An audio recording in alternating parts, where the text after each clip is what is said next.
call captions.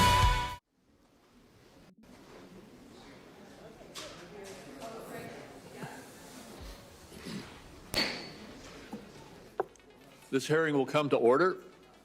Today we meet to hear from U.S. Department of Health and Human Services Secretary Robert F. Kennedy Jr.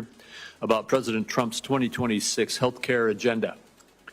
Mr. Secretary, thank you for being here. While I expect a spirited debate today, I would remind my colleagues that each senator is limited to 5 minutes, and we're going to try to keep that as tight as we can today. There's 27 of us, and we all probably are going to want to have our opportunity. At the end of the 5-minute time frame, I will gently tap the gavel if it appears that things are starting to lapse over, and encourage my colleagues and our witness to conclude their remarks at the conclusion of this time. President Trump and Secretary Kennedy have made a steadfast commitment to make America healthy again. Under this administration, HHS has placed patients at the center of the healthcare system, empowering them with the tools and information they need to create a healthier future.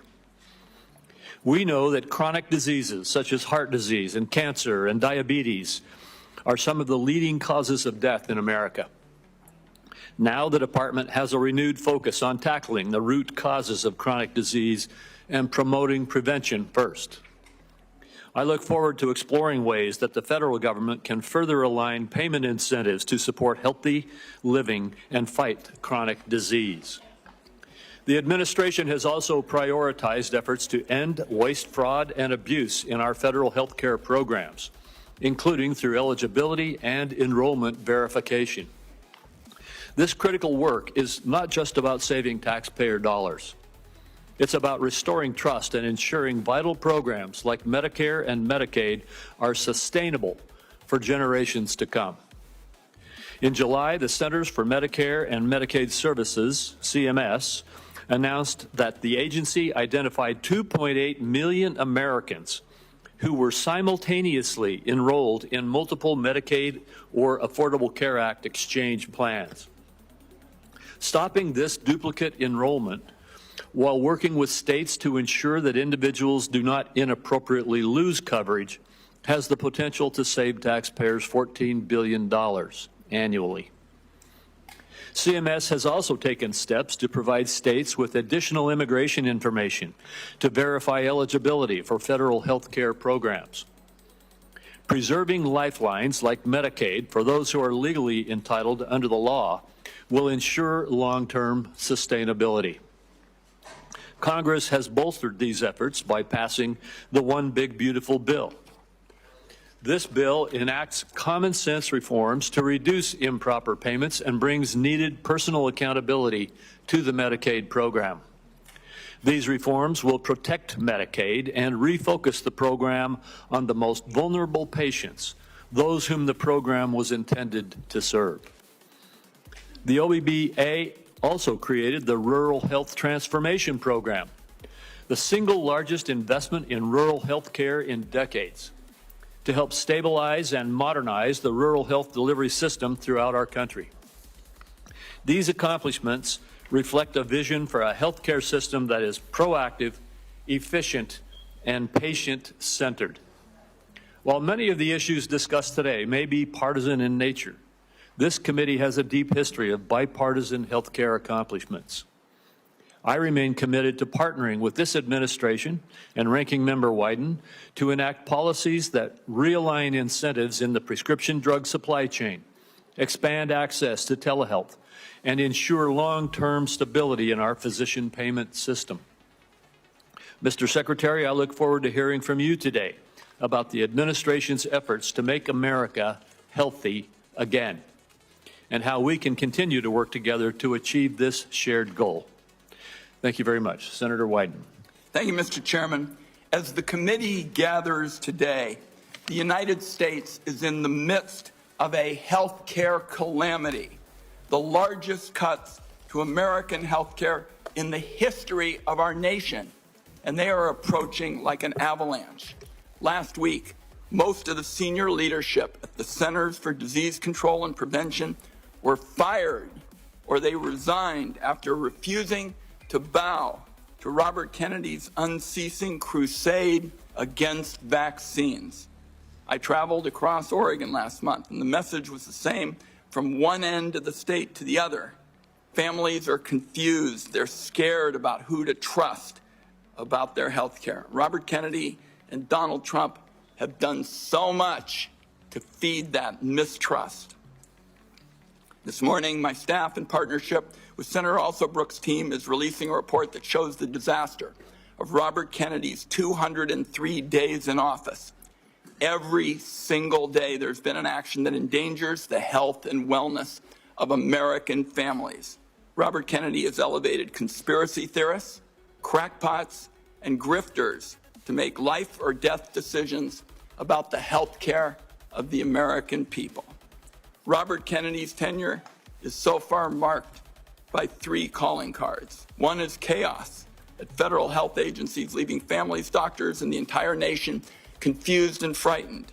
Corruption that benefits Robert Kennedy, Donald Trump, and their friends at the expense of taxpayers, and higher health costs for families. I ask unanimous consent, Mr. Chairman, to enter this report into the record. Without objection. Then there's chaos. It's been obvious from the start that Robert Kennedy's primary interest is to take vaccines away from Americans.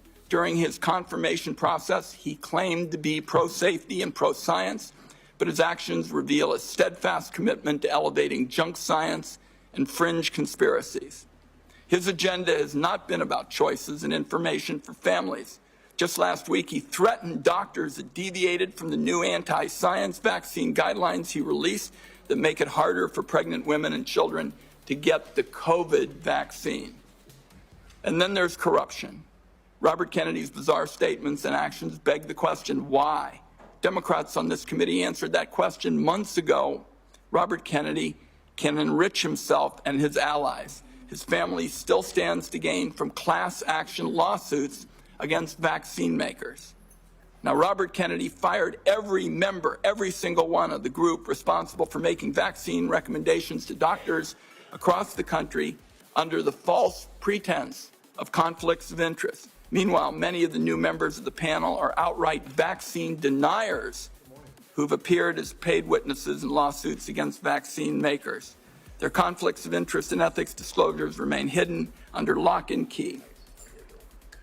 On top of all this bedlam in American health care, just 2 months ago, Donald Trump signed into law the largest health care cuts in American history to pay for tax breaks for the wealthiest people and massive corporations in our country.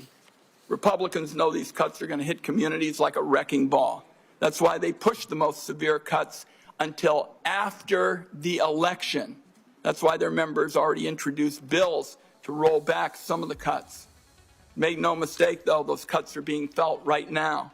We're seeing hospitals in Idaho cutting payments, hospitals and nursing homes. Providence Seaside Hospital in Oregon announced they're shutting down their labor and delivery unit. Every family is going to feel the burden of Trump care in America.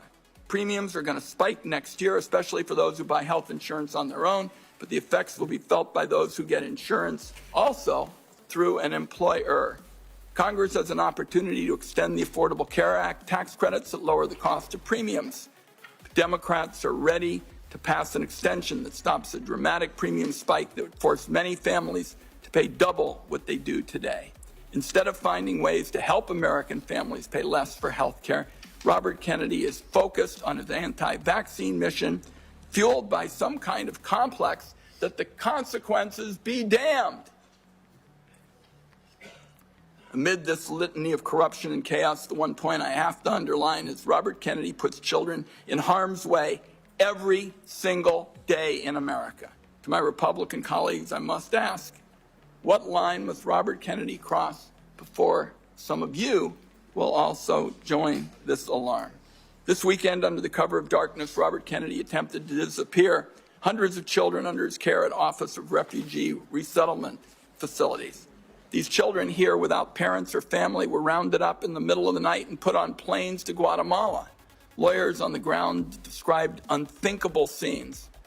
Our staff, some who are here today, were party to this in the middle of the night. And one child said to their lawyer, "Why do they want to send me back? My mom is dead." and my dad abuses me. Why do they want to hurt me? This was an actual conversation. These actions were illegal. Documents show that many of these children were in the country to escape trafficking in their homeland. Mr. Kennedy calls himself a protector of children.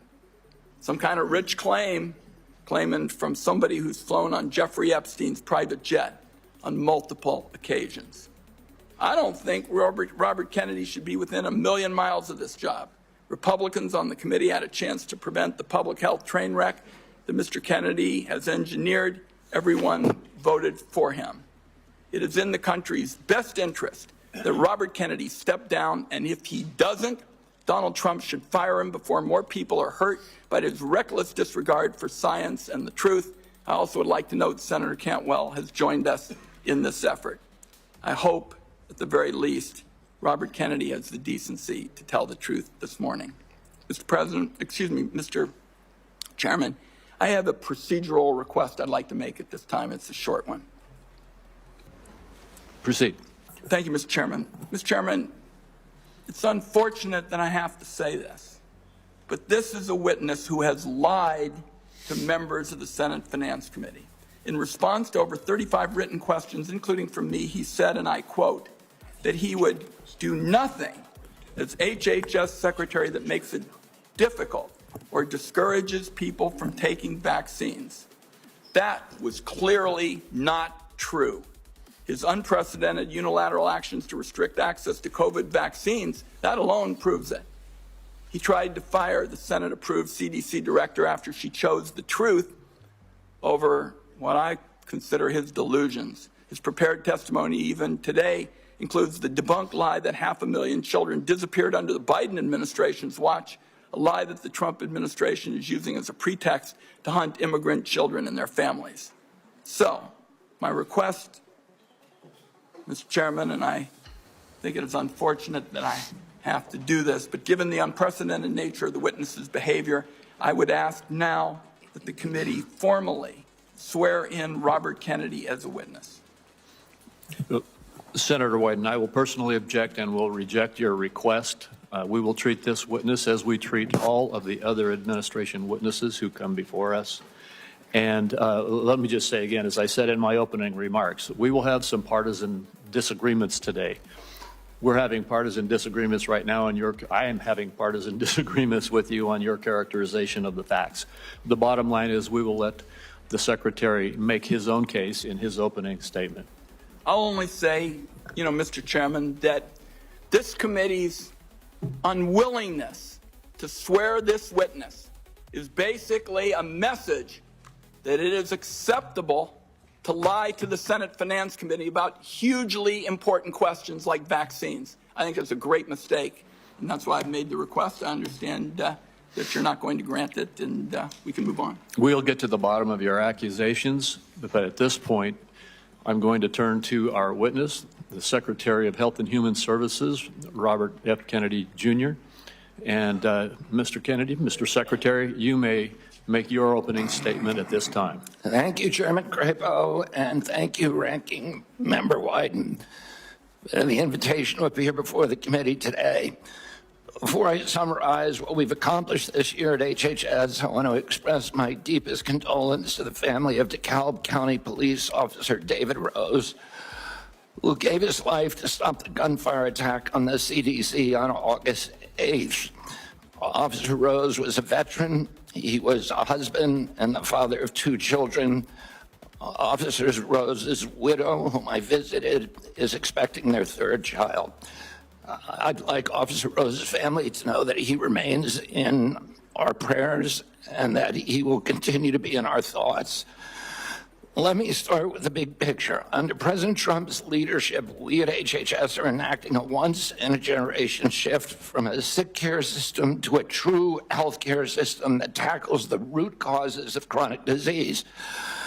Chronic disease has reached crisis proportions in our country. And finally, we have an administration that is taking action. The Maha Report assessment, which the White House released in May, was the first government analysis of the key drivers of childhood chronic disease: ultra-processed foods, chemical exposures, physical inactivity, and over-medicalization. This month, we will follow with the MAHA report strategy, the Trump administration's solution for addressing each cause. At HHS, we haven't just been writing reports. We have been the busiest, most proactive administration in HHS history. In just half a year, we've taken on food dyes, baby formula contamination, the grass loophole, fluoride in our drinking water, gas station heroin, electronic cigarettes, drug prices, prior authorization, information blocking. It takes over 3 months to get a prior authorization. Senator Kennedy, do you know something? The committee will come to order.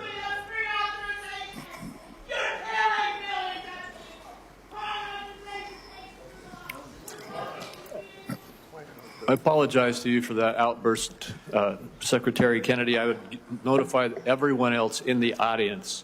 Comments from the audience are inappropriate. If there are any further disruptions, the committee will recess until the police can restore order. Mr. Secretary, please proceed.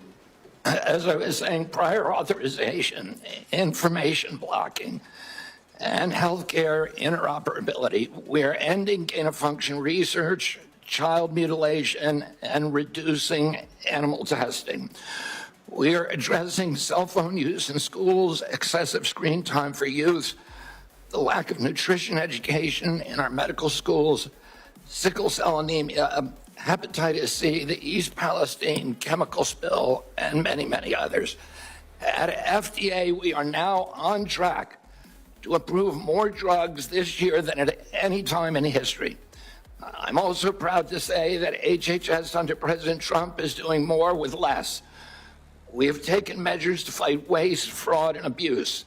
Just by eliminating duplicative enrollments in CMS, we are saving taxpayers $14 billion a year. Meanwhile, we are expanding access for people who need it. We are ending racist diversity, equity, and inclusion practices and instead focusing on aiding low-income and vulnerable families, regardless of their race, which was the original intent of Title X. We're also pouring $1 billion into Head Start and the Administration for Children and Families. Compassion need not be the casualty of efficiency. I'd like to highlight some issues that have not gotten media attention. First, we are doing our part to fulfill the President's commitment to stop human trafficking, especially of children. We inherited a terrible humanitarian crisis from the previous administration with its open border policies, which allowed the appalling loss of 476,000 unaccompanied children. We have implemented policies now to ensure that that appalling tragedy can never happen again. We have knocked on 82,000 doors and located 22,000 of those children. I promise you that we will do more in the next 3 years. We are also addressing the disastrous health conditions in tribal communities on Native American reservations. I've met face-to-face with tribal leaders in dozens of communities and tribes in Alaska, Arizona, Idaho, New Mexico, and elsewhere.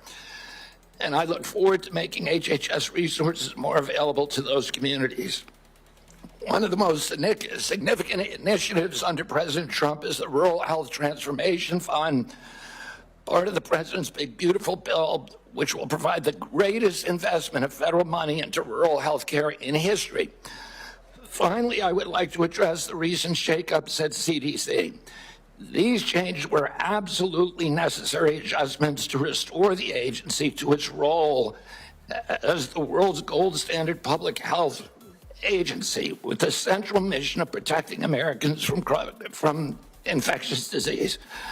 CDC failed that responsibility miserably during COVID, when its disastrous and nonsensical policies destroyed small businesses, violated civil liberties, closed our schools, caused generational damage in doing so, masked infants with no science, and heightened economic inequality. And yet all those oppressive and unscientific interventions failed to do anything about the disease itself.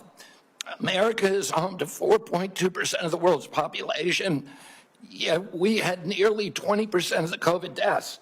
We literally did worse than any country in the world.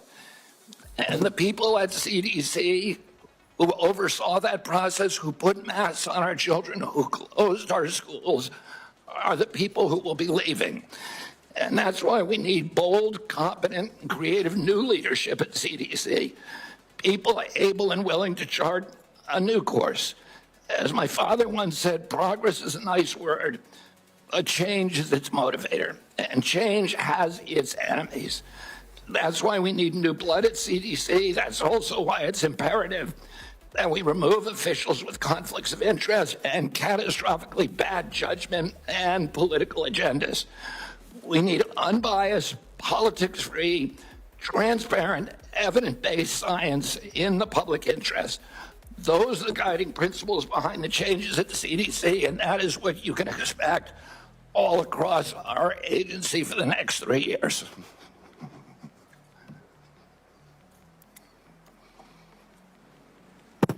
Thank you very much, Mr. Secretary. I'll begin with the questioning. And one of the first things I'd like to talk to you about is actually something that is under the auspices of CMS. And I spoke with Dr. Oz last night about this. I'm sure you're very familiar with it, though. And that is that in the One Big Beautiful Bill, there's a lot of attacks right now going on publicly about hospitals are in trouble. And the blame for that is placed on the bill, even though the bill hasn't even been implemented yet. The fact is, this committee held hearings on the troubles that rural hospitals are facing in the United States before the passage of the One Big Beautiful Bill. They've been facing difficulties in rural America for a number of years now. And the bill, the One Big Beautiful Bill, contained a rural health transformation program, which I would just like to ask you to comment on. This is that program which allocated $50 billion over the next 5 years to our rural community hospitals in the United States to help them deal with some of the financial crises that they are facing and transition to more stability. Could you comment on that program that is in the One Big Beautiful Bill? Yeah, Senator, one of President Trump's campaign promises and one of the principal preoccupations, not only of Republican senators when I did my confirmation hearing, but also almost equally among Democratic senators, with this crisis in rural health. We've had 120 rural hospitals close over the past 10 years. These institutions are not just delivering health access to rural Americans, but they are economic centers, they are cultural centers for those communities. They are often the largest employer. They are the highest paying jobs, and they are the centerpiece for those communities. So when they die, the communities collapse. And President Trump promised to do something about that, and he has delivered on that promise. Right now, we spend about 6% of Medicaid funding is sent to rural hospitals, a very, very tiny slice, and that's one of the reasons they're in trouble. President Trump has now allocated through the One Big Beautiful Bill $50 billion, so $10 billion a year over the next 5 years. What we give to rural hospitals, that 6% represents $19 billion a year. So we're increasing that by $10 billion. So we're infusing more than 50% increase in the amount of money that is going to rural communities over the next 5 years. There's never been anything like that in history. It is the biggest investment, and it should stem this hemorrhage. Well, thank you. I appreciate your giving clarity to that, because it is frustrating to see these continuous allegations that the difficulties that our rural hospitals are facing all were created in the last few months when we passed a bill, when we've been holding hearings in this committee about these problems. And in the bill that we passed, we gave a $50 billion boost to, as you indicated, increase by 50% the federal support for our community rural hospitals in the United States. And I think that the hospital owners understand that. They recognize this support. In fact, they are coming they're coming together very carefully with Dr. Oz to work on the rollout of this program so that we can see this boost and this support that is coming. Just another one of the disagreements we have about what really was in the one big beautiful bill. So I appreciate you commenting on that. In the last minute and 10 seconds that I have with you, could you just quickly talk once again about the broad issue of making America healthy again in terms of our aim to change the healthcare system's focus from a reactive symptom management model to one that focuses on lifestyle choices and the root causes of chronic disease? Yes, Senator, you know, this morning I got the latest numbers from CDC that 76.4% of Americans now have a chronic disease. This is stunning. When my uncle was president, it was 11%. 1950, it was 3%. Today, it's 76.4%. 8 out of 10 of our kids cannot qualify for military service. This is a national security issue. When my uncle was president, we spent $0 on chronic disease. Today, we spend $1.3 trillion. It's the biggest cause. It's increasing. And all of the arguments that Republicans and Democrats have about single payer, Obamacare, or with the various ways to allocate the health dollars, they're all like rearranging deck chairs on the Titanic. If we don't end this chronic disease, we are the sickest country in the world. That's why we have to fire people at CDC. They did not do their job. This was their job to keep us healthy. Thank you, and I need to fire some of those people to make sure this doesn't happen again. Thank you, Mr. Secretary. I have to cut myself off to make sure I keep to this time frame too. Senator White. Thank you very much, Mr. Chairman. I've made it clear. I think that Secretary Kennedy is dead set on making it harder for children to get vaccines and that kids are going to die because of it. And Mr. Chairman, I'd like to put in the record today an op-ed written by Susan Monarez, who was fired by Mr. Kennedy. Without objection. So what we know, and Dr. Monarez, was approved by Republicans. She wrote an op-ed today in the Wall Street Journal, which I've just put in the record, and I quote her. She said, "I was told to pre-approve the recommendations of a vaccine advisory panel newly filled with people who have publicly expressed anti-vaccine rhetoric." So this is not some liberal philosopher or something. This is the CDC director who tells the Wall Street Journal, which is not exactly interested in progressive, theories and the like, that she was told to pre-approve the recommendations of a vaccine advisory panel filled with people who've publicly expressed anti-vaccine rhetoric. So my first question, Mr. Secretary, is did you in fact do what Director Monarez said you did, which is tell her to just go along with vaccine recommendations even if she didn't think such recommendations aligned with scientific evidence? No, I did not. That's a yes or no. So you have an opportunity to call her a liar if you say that you didn't do it, but I'd like to see you respond to this. No, I did not say that to her. And I never had a private meeting with her. So there are witnesses to every meeting that we have, and all of those witnesses will say, I never said that. So she's lying today to the American people in the Wall Street Journal? Yes, sir. Okay. Let's talk now about what's coming up, because I've made it clear what I've thought about the 203 days with my colleague, Senator Also Brooks. In 2 weeks, CDC's Advisory Committee on Immunization Practices will meet to make decisions about critical vaccines that protect us against hepatitis B, measles, and more.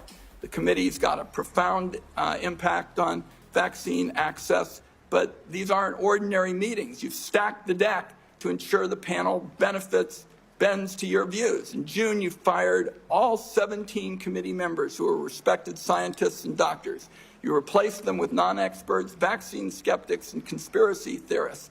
As a result, this critical advisory panel has lost scientific credibility. After years, colleagues, we spend so much time not looking at this as Democrats and Republicans, but as good science and scientific credibility. And now the American Academy of Pediatrics has warned that the committee is being politicized at the expense of children's health. American Academy of Pediatrics, you think they're lying too? I think the American Academy of Pediatrics is gravely conflicted. They get their biggest contributors are the 4 largest vaccine makers. They run a journal, Pediatrics, which they make a lot of money on, that is completely dependent on pharmaceutical companies. So I wouldn't put a big stake in what they say that benefits pharmaceutical interests. Senator, I didn't politicize ASAP. I depoliticized it. The Congress has been investigating ASAP. All over the country, Mr. Secretary, scientists and doctors are saying otherwise. They're all wrong, too. They're all lying, according to you. The scientists and doctors that are supporting me all over the country. There is division on opinion. I don't get letters from thousands of people who are not political saying that this set of changes is going to damage American healthcare, and particularly these healthcare agencies, for decades to come. I don't get any letters from people saying, hey, this is going to make a big difference forever. Maybe you're listening to a selective group of people. Well, you get me. Yeah, and I will. Fine. I will tell you what, Senator. I will put my mailbag against your mailbag any day of the week. I got 30 seconds.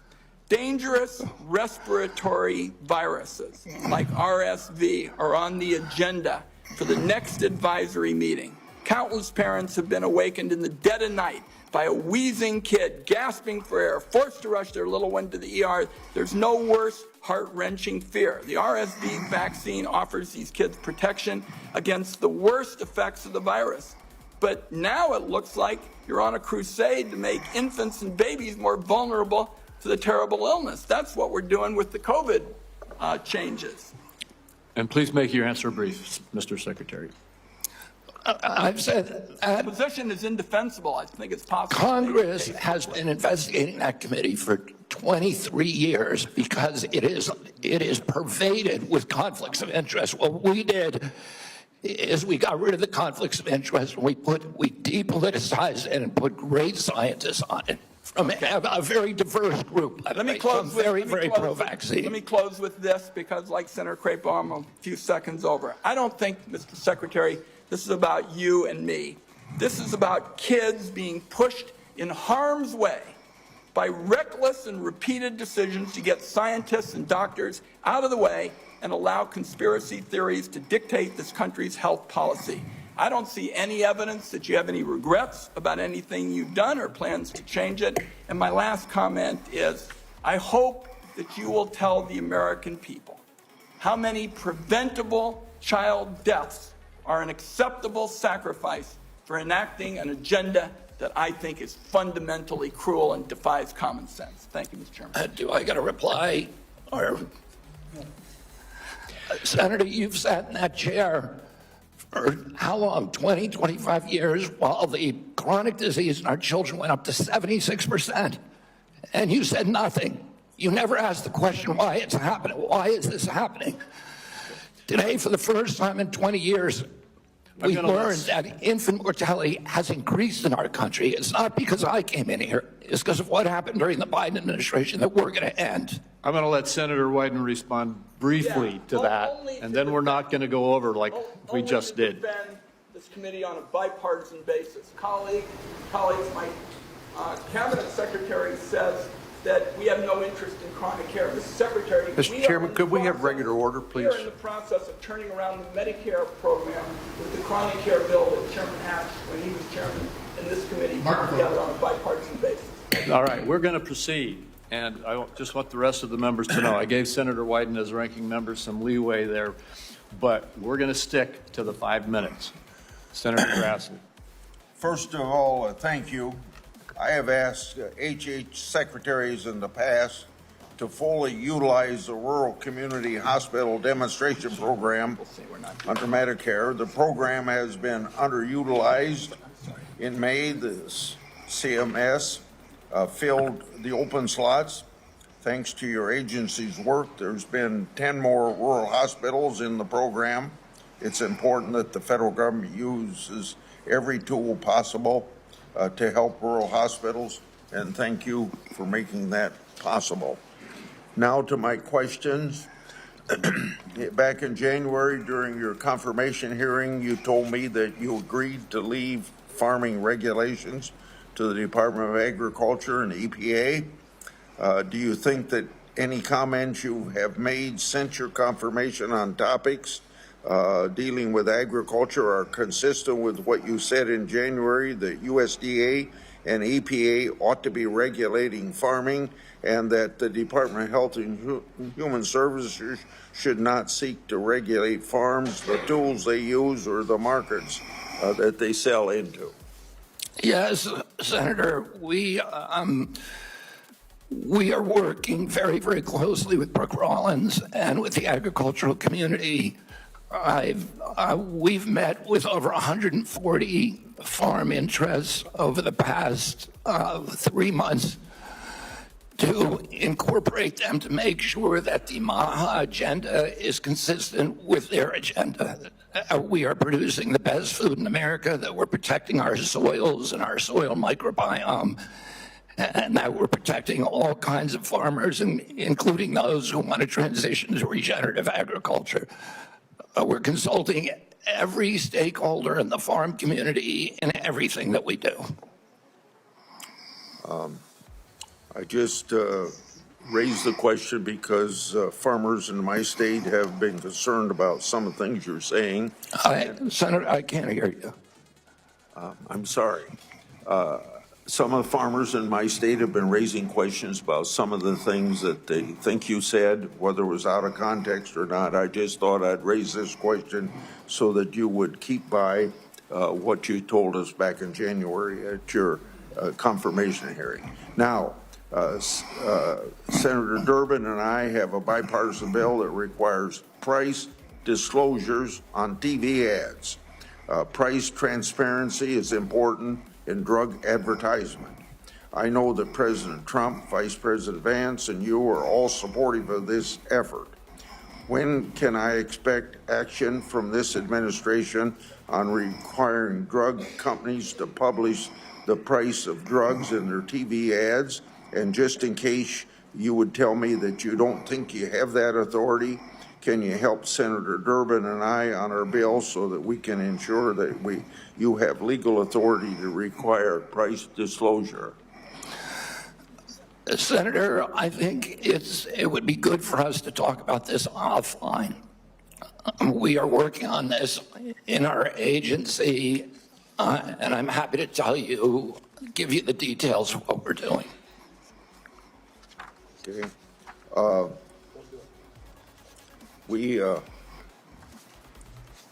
got a question here on transplant. Senator Kennedy and I have been working, or Senator Wyden and I have been working on this.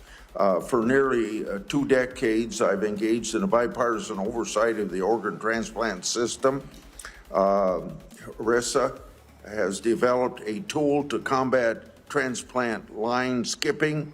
I hope that you can take steps to make sure that these steps are being taken by HHS and HRSA to curb transplant line skipping. On July the 2nd, Senator Wyden and I wrote you a letter highlighting cases of OPOs in Mississippi and Kentucky. In each of these cases, OPO allegedly tried to harvest organs from patients still showing signs of life. I expect you to take steps through these organizations to ensure that this doesn't happen again. We have mounted a major investigation of misconduct, of illegal behavior, of organ harvesting, of living people, of line skipping, of favoritism, of all kinds of scandalous behavior inside the organ procurement organizations. We have already ended the contract, terminated the contract with the sole source provider. We are reorganizing the entire industry so that this can never happen again. I'm happy to go into the details with you if I had more time. Thank you. Senator Cornyn. Mr. Secretary, the United States spends approximately 18% of our GDP on health care, and yet by most accounts, we rank roughly 10th in the world in terms of a healthcare outcome.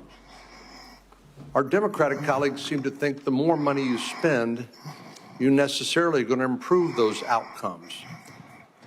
But at the same time, we have the two major drivers of our national debt, Social Security and Medicare, while we spend more money on interest on the national debt than we do on defense of the nation, which is an unsustainable trajectory. What is it that you're doing to address the effectiveness and the outcomes of our healthcare expenditures as opposed to just throwing more money at the problem? Yeah, I mean, throwing money at the problem does not work. We spend 2 to 3 times per capita what European nations spend on health care, and we have the worst health outcomes. We're 79th in health outcomes globally. Over the past 20 years, we've lost, or 30 years, we've lost 6 years to Europe in terms of longevity. So our lifespan was even with Europe's now at 6 years behind. As I remarked to Chairman Wyden this morning, or Minority Leader Biden, today we got new data that showed that infant mortality has increased in this country in 2024 for the first time in 20 years. Diabetes has gone up 98% in 20 years. Nobody's doing anything about it. CDC's job was to make sure that this didn't happen. And what we're going to do is reorganize CDC, but also we've already righted the ship at NIH, at FDA, at CMS. And we are going to end the chronic disease epidemic. We are devoting thousands of studies. We're going to devote to identifying the causes, and we're eliminating them. And we're already starting. We're not waiting for everything to come in. We are starting now. We're doing this with food dyes, with GRAS standards, with dietary guidelines. We're going to get better food and better health to the American public because it's chronic disease that is bankrupting us and destroying our national security. It seems to me one of the biggest problems that we have in America today is the trustworthiness of the information that we actually receive from the news media and from any other source. And obviously, the easiest thing for our Democratic colleagues to do is to scare people because that is a powerful emotion, no matter what the facts may be. Do you believe COVID-19 was politicized? Yeah, the whole process was politicized. Senator, I mean, we were lied to about everything. We were lied to about natural immunity. We were lied to about, we were told again and again the vaccines would prevent transmission, they'd prevent infection. It wasn't true. They knew it from the start it wasn't true because that's what the animal studies and the clinical trials showed. We were told that there was science behind cloth masks. The CDC allowed the teachers union to write the order closing our schools, which hurt working people all over the country, and then pretend it was science-based. All of these issues, and then I can show you, like, for example, Chairman Wyden was talking about me politicizing ACIP, but during COVID, probably the most famous scientist on ACIP was Martin Kulldorff from Harvard, the great world-renowned epidemiologist and vaccinologist. And he criticized the COVID booster mandates. They ejected him from COVID because he wasn't in the orthodoxy. The two biggest health officials at FDA during COVID, Dr. Gruber and Dr. Krause, criticized the Biden mandates, vaccine mandates. President Biden said in August, I would never take that vaccine, the Trump vaccine. And he came in, he mandated it, and then he fired the two top health officials at FDA who said, hey, this thing has not been properly tested. So the whole process was politicized, and even today. So let me, in 15 seconds, so I think you answered yes. It was politicized.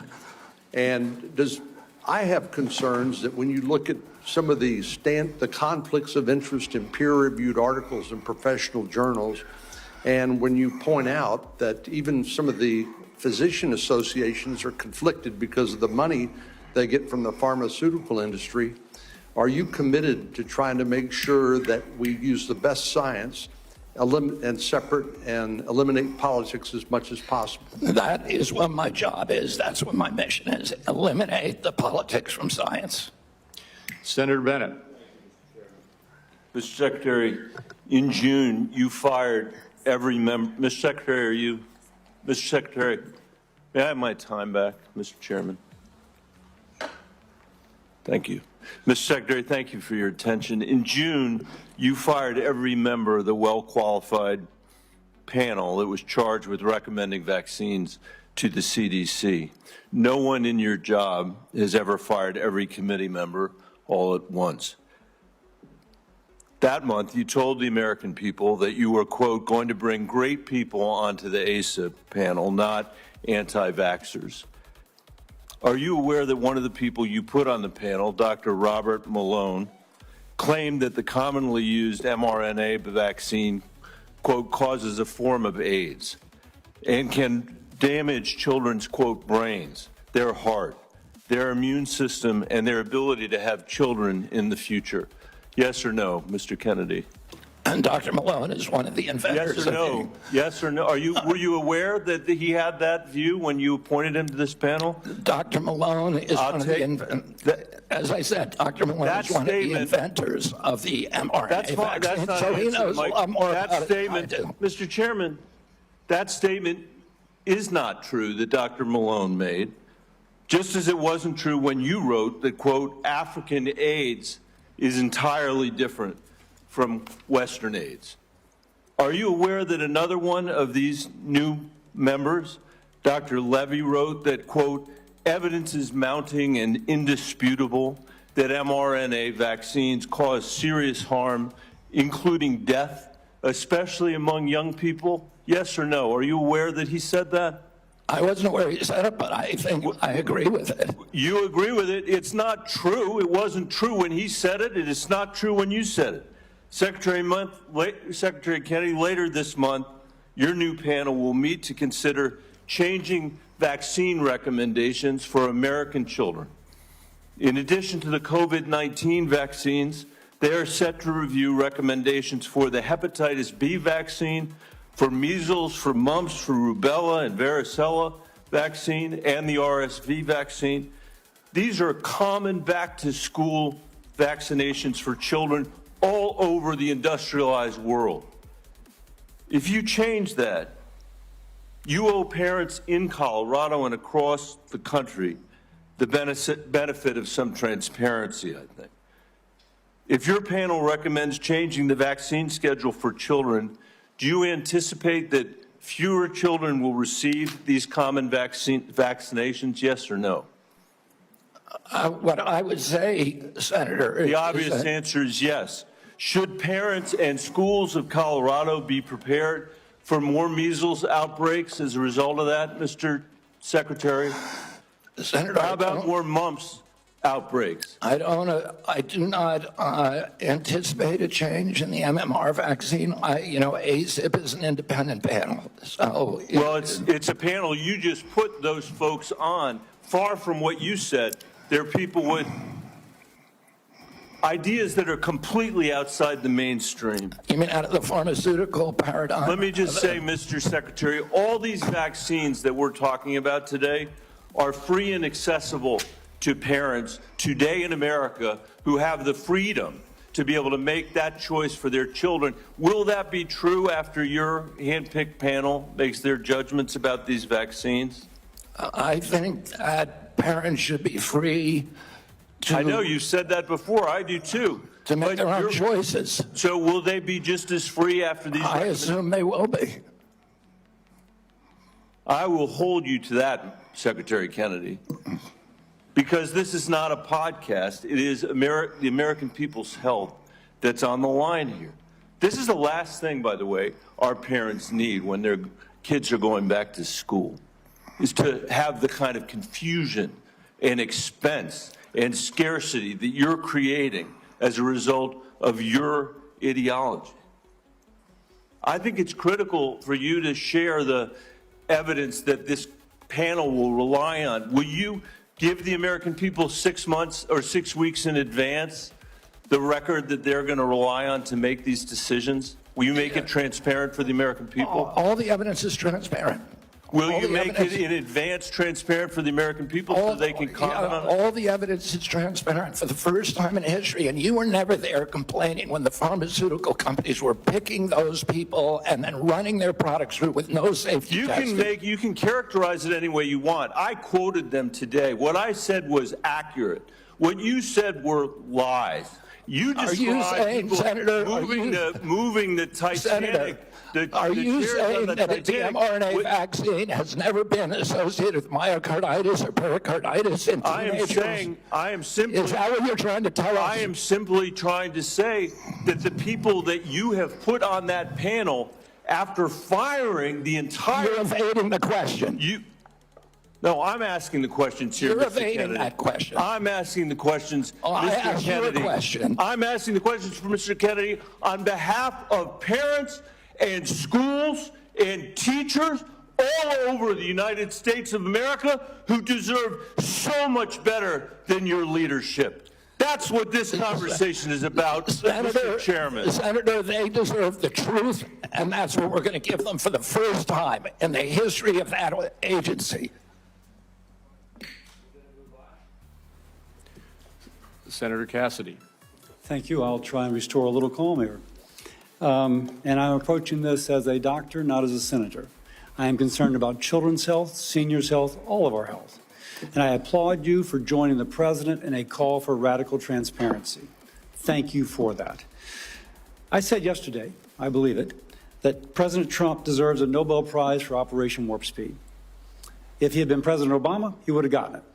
But because of Operation Warp Speed, forcing the federal government to come to a vaccine development within 10 months when others said it couldn't be done, we saved millions of lives globally, trillions of dollars, we reopened economies, an incredible accomplishment. Mr. Secretary, do you agree with me that the president deserves a Nobel Prize for Operation Warp Speed? Yeah, absolutely, Senator. That was phenomenal. Let me ask you, but you just told Senator Bennett that the COVID vaccine killed more people than COVID. Wait, that was a statement. I did not say that. Okay, then let me ask, because you also were Senator, I just want to make clear, I did not say that. We'll check the record. That's a question of fact. You also said that you were also, as lead attorney for the Children's Health Defense, you engaged in multiple lawsuits attempting to restrict access to the COVID vaccine. Again, it surprises me that you think so highly of Operation Warp Speed when, as an attorney, you attempted to restrict access. Now, let me ask. I'm happy to explain why. I have 3 minutes and 30 seconds left.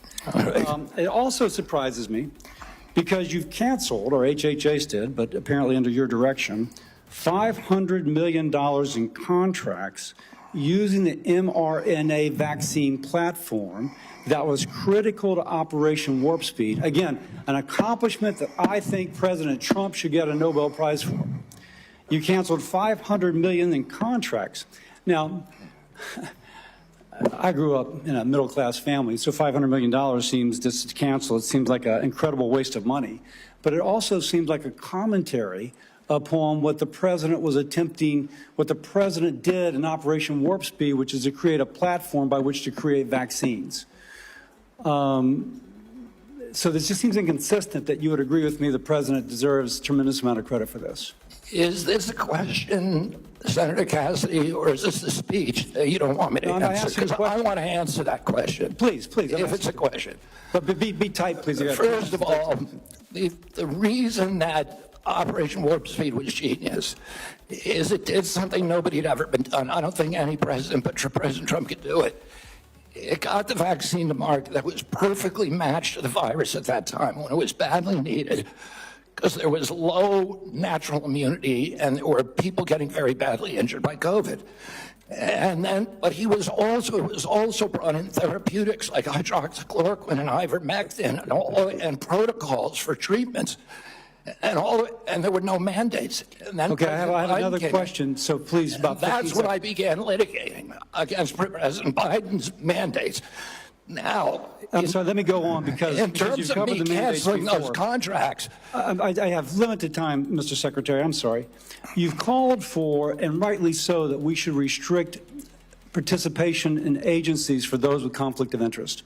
I would like to submit for the record a evaluation of the conflict of interest of those who are on the ACIP and the Vaccines and Related Biologic Products Advisory Board. It was not 97% as alleged, rather it was 6.9%, and it was 1.2%, I think, for the other panel. Without objection. Now, I am concerned, though, because many of those whom you have nominated for the ACIP board, Senator, excuse me, you have the facts excuse me, wrong in there excuse me, because- can I have my time back? Yes. Yeah. What I am concerned about is that many of those whom you've nominated for ACIP have received revenue as serving as expert witnesses for plaintiffs' attorneys suing vaccine makers. Now, one of my colleagues in another setting alleged that you seem more interested in settlements than science. If we put people who are paid witnesses for people suing vaccines, that actually seems like a conflict of interest. Real quickly, do you agree with that? No, I don't. It may be a bias, and that bias, if disclosed, is okay. But it's not So a if the financial. bias is It's not a disclosed, that financial they're expert conflict. witnesses. It's not a Okay. financial Let me conflict finish of up. interest. Let me finish up. You also told Senator Wyden at the outset that you didn't want to take vaccines away from people. And as I conclude, I would like to say this. Because of the conflicting recommendations made about COVID, this is from Eric Erickson, good conservative out of Atlanta, Georgia, occasionally gives me help. My wife has stage 4 lung cancer. She is one of the people the COVID vaccine actually helps. Thanks to the current mess at HHS, CVS is unable to get her a vaccine. Secondly, an email from a physician friend of mine. Hey, Bill, I'm not even sure what I'm asking you, but we're all confused and concerned about who can get the COVID vaccine. We are having our attorney try and render an opinion, but there's no firm guidance and concern about liability if vaccines are given to a patient who requests it, but not on the current CDC list. Pharmacists are requiring a prescription now even for patients over 65, creating a huge headache. I submit these for the record. Without objection. I would say effectively we're denying people vaccine. Senator Cantwell. You're wrong. Thank you, Mr. Chairman. Following up on that same line as Senator Cassidy, because that's exactly, I represent one of the most science-based states in the country. That is percentage of scientists per capita. And at your confirmation hearing, we asked about this, whether you would follow science. You've made a statement here today in your testimony that you would follow science, and yet you're not following science, and that's what Senator Cassidy's question was. It's a simple yes or no answer. Do you think the president deserves to get a prize for warp speed in the mRNA technology that saved so many lives? And you won't answer that question. I answered it. No, you're saying that there are problems with what was interpreted. You could say yes. You should say I yes. said the Yeah, you president say- also deserves a Nobel Prize, but our mRNA vaccines that we're working on, the ones that we canceled, which are for upper respiratory infections alone, You are canceled, those... you canceled $500 million of research because the mRNA technology is about continuing the research to be ready for the next flu, influenza, the next pandemic, and you have to do the research. I'm happy to have a detailed discussion with you about it. You're so wrong on your facts. You're interrupting me, and sir, you're a charlatan. That's what you are. You're the ones who conflate chronic disease with the need for vaccines. The history on vaccines is very clear. This is the 20th century. That's how many people had vaccines and had illnesses. This is the 21st century. This is the decrease, 99% down to 100%. This is what was delivered with vaccines, and you don't want to support that. You don't want to support that evidence. So yes, the governors of the West, Washington, Oregon, and California, will take up the efficacy of science. Yes, the University of Washington will deliver the science that America will depend on, because you don't want to depend on it. And his own Surgeon General of the Trump administration said over 2 million lives were saved because of the mRNA technology, and you don't want to continue that. You don't want to continue that technology. So what country is going to now take up that technology lead? What country is going to do that? Leaving us more vulnerable to some other country, keeping the advantage on having the best technology. So I'm telling you, I represent a state that's about technology. I have two other quick questions for you. These questions or statements? Because I can answer that question if it's actually a question. Do you believe in having the ACA and the support for the ACA that is about to expire? Do you believe in doing something about that? In terms of the enhanced premium tax credits? Yes. Well, the Democrats had two chances to make them permanent, and they didn't. And they didn't for a reason. We're the ones who delivered it. So I'm just asking yes or no, do you want to do something about this? Yes or no? I want to fix the system, and that's what we're doing, fixing systematically to make premiums lower. That's what President Trump wants to do. Do you think the women on the steps of the Capitol were a hoax yesterday? I don't know about any women on the steps of the Capitol. The women who were talking about Epstein, do you think they were a hoax yesterday? Do I think they were? Do you think they were perpetrating a hoax yesterday? Perpetuating a hoax? Yeah. I have no idea what they were saying. This is the first time I'm hearing about it. You're hearing about the women on the Capitol steps saying that they believe that the Epstein information should be made public. That's the first you're hearing about it. What I'm saying is you are perpetrating hoaxes. You, as this Secretary of Health, so you're undermining the whole healthcare delivery system, and you keep trying to point to chronic disease, but you're not putting solutions on the table to cover more Americans, and you're taking away the science and technology that has made us the leader that has saved, according to the first Trump administration Surgeon General, millions of lives, and you don't want to keep that going. So no, I don't support your continued efforts as Secretary, and I definitely think that our colleagues need to rally around science. If you want the Northwest to continue to lead on all innovation and all healthy people, okay, we'll do that. But it's a sad statement for the rest of America and America's leadership on technology. Thank you, Mr. Chairman. Thank you. Senator Warner. Mr. Secretary, I agree with a lot of my colleagues' statement. I actually had hoped, I didn't support you. I thought taking on chronic illnesses was going to be important. I've got two kids, as we discussed when you met, that have chronic illnesses. I'm not sure that the focus on red dye and seed oils are going to fully solve that problem.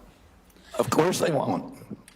I would say this, that seems where your emphasis is. I want to go back to just, again, some basic facts. Do you accept the fact that 1 million Americans died from COVID? I don't know how many died. You're the Secretary of Health and Human Services. You don't have any idea how many Americans died from COVID? I don't think anybody knows that because there was so much data chaos coming out of the CDC, and there was so many perverse incentives. And these are modeled You don't know the answer of how many Americans died from COVID. This is the Secretary of Health and Human Services. Do you think the vaccine did anything to prevent additional deaths? Again, I would like to see the data and talk about the data. You have had this job for 8 months, and you don't know the data about whether the vaccine saved lives? And that's the problem, is that they didn't have the data. The data by the Biden administration is absolutely dismal. So who is politicizing? You're saying the Biden administration politicized all the data? Go back to what Senator Cantwell just said. They fired Dr. Go to the Trump Surgeon General. They fired Dr. Grubb. They fired all the people who questioned the orthodoxy. They fired Dr. Gruber, Dr. Kaus. So, Mr. Chairman, the Secretary of Health and Human Services doesn't know how many Americans died from COVID. Doesn't know if the vaccine helped prevent any deaths. And you are sitting as Secretary of Health and Human Services? How can you be that ignorant? I remember when we went through the hearing with you, I asked you about community health centers. You didn't know what role they play. I've been visiting community. I'm glad you got to one, I think in April. I tell you what I hear on community health centers, they are terrified, with all due respect to my good friend, the chairman, of the big awful bill, because they are going to lose health care across the board. They already live in food deserts. They can't get to a nutritionist because Medicaid doesn't do enough reimbursement. If you're going to want Americans to get healthier, should they have access to nutritionists? Should they have access to good science about healthy food? Absolutely. Well, then how is that going to happen with the Medicaid cuts that are taking place? There are no cuts to Medicaid. Sir, that is an absurd. There is not a single, some of my Republican colleagues, but there is not a single study that does not, and I can tell you, I was in Franklin, Virginia a couple days ago. The rural hospital is going to close. The hospital system was so afraid they wouldn't even let me have the meeting there. But that rural hospital is going to close. And they are looking for where those folks are going to go. I mean, you're supposed to be doing health care policy, not being the doctor in residence for all of America. I hope I can just say, I'm still going to trust my doctor rather than your health advice. And obviously, Tom Cotton's going to, who knows who he's going to trust. But let me go back to policy for a couple, so maybe we can lower the temperature a little bit. I got a bipartisan bill that would be a systemic fix, not a vote buying mechanism when Medicaid's getting cut, what was put in on the rural hospitals. One of the things we could do, Mr. Secretary, is make sure that the folks who work in rural hospitals get an 80% reimbursement of what folks get in more urban centers. Would you support that legislation? Are you talking about the area wage index? I'm talking about the area wage index and moving that up to 80%. So there is actually ability to get rural providers. President Trump supports that, and we support You support it. You support it. Good. So you will work with us to get that passed. Yes. That will increase costs on both Medicaid and Medicare, so you are committed to that. I appreciate that. What about Senator Wyden and I've got a bill, because across America, What about what? hospitals are shutting down on their OBGYN services. Try to have a baby. I don't know about in all of my other friend states, but in Southside Virginia, you can't find a hospital. Will you work with us to make sure that before OBGYN services are taken out of a rural hospital, there has to be a process and procedure? I'm happy to work with you on that, Senator, meet with you and see if we can work with you on it. I don't know exactly what the issue is. Well, again, the Secretary of Health and Human Services, who has said he doesn't know how many people died from COVID, doesn't know if the vaccine saved lives, doesn't understand the issue that OBGYN doctors are fleeing rural America because they can't afford it. And with the cuts that are coming up, it's going to be exponentially worse. I would invite you, sir, to come with me to a community health center in Virginia and hear what is on people's mind. They want to get healthier? Absolutely. Count me in. But they also don't want their basic health care removed. Thank you, Mr. Chairman. Senator Langford. Mr. Chairman, thank you. Secretary, good to see you again. As I traveled around Oklahoma during August, it was great to be able to be home. I had several folks that contacted me. We had some great meetings with some rural hospitals as well. They're looking forward to the $50 billion for the One Big Beautiful Bill that is targeting towards rural hospitals, starting with $10 billion next year. I know you're quickly getting all the instructions out on that. We know that's in process. It was good to be able to visit with them and be able to talk about that. They're very pleased. Thanks for the work you're doing on that. I also met with some of our groups that do incredible medical research on this. I know the NIH grants were held for a while and being studied. Those have been released, and grateful to be able to see that, because there's some amazing medical research is happening, including some longitudinal studies. They need those dollars released, so I appreciate y'all getting those released out there. I did hear from a lot of our folks, and I want to talk about one of these issues. From a lot of our hospitals, they immediately raised the issue of Medicare Advantage plans and how they're withholding payments, they're delaying payments back to hospitals, and a problem that's been for rural hospitals. I know y'all are working on that as well. We want to work with you on that. But you and I have spoken on the second issue on that, and it's the pharmacy benefit managers. During the confirmation process, it was interesting when you and I met in my office, you said every single senator brought up PBMs to you, and you made the statement during the confirmation process, this is an area that President Trump wants to take on, is the pharmacy benefit managers. This is unfinished business in this committee, but I wanted to just know, what is HHS doing at this point on the PBM issue in particular to make sure we're not driving out rural pharmacies, and what we can do to be able to make sure that's fair? I mean, it's a priority for the president. He talks to me about it, I would say, at least once a week, sometimes at 11 o'clock at night. And we've met with the PBMs, and we are in talks with them. We're also in MFN talks with the pharmaceutical companies, who are also very interested in reducing the cut and getting transparency among the PBMs. And the PBMs have committed to us to transparency, to some protocol that will guarantee transparency. And then the part of the MFN negotiations would include direct-to-consumer marketing, which would eliminate the middleman. So I think we're doing a lot on PBMs. Okay, that'd be very helpful to be able to see. It'd be very helpful for consumers across the country on this. You and I spoke as well, and you've made public statements on this, and the FDA commissioners made public statements on the issue of reviewing the safety issues of mifepristone. Your comments early on were every drug needs to be treated the same, needs to look at the same, and not have political biases and how things are actually examined. There were a lot of changes on the allocation of mifepristone for elective abortions under the Biden administration.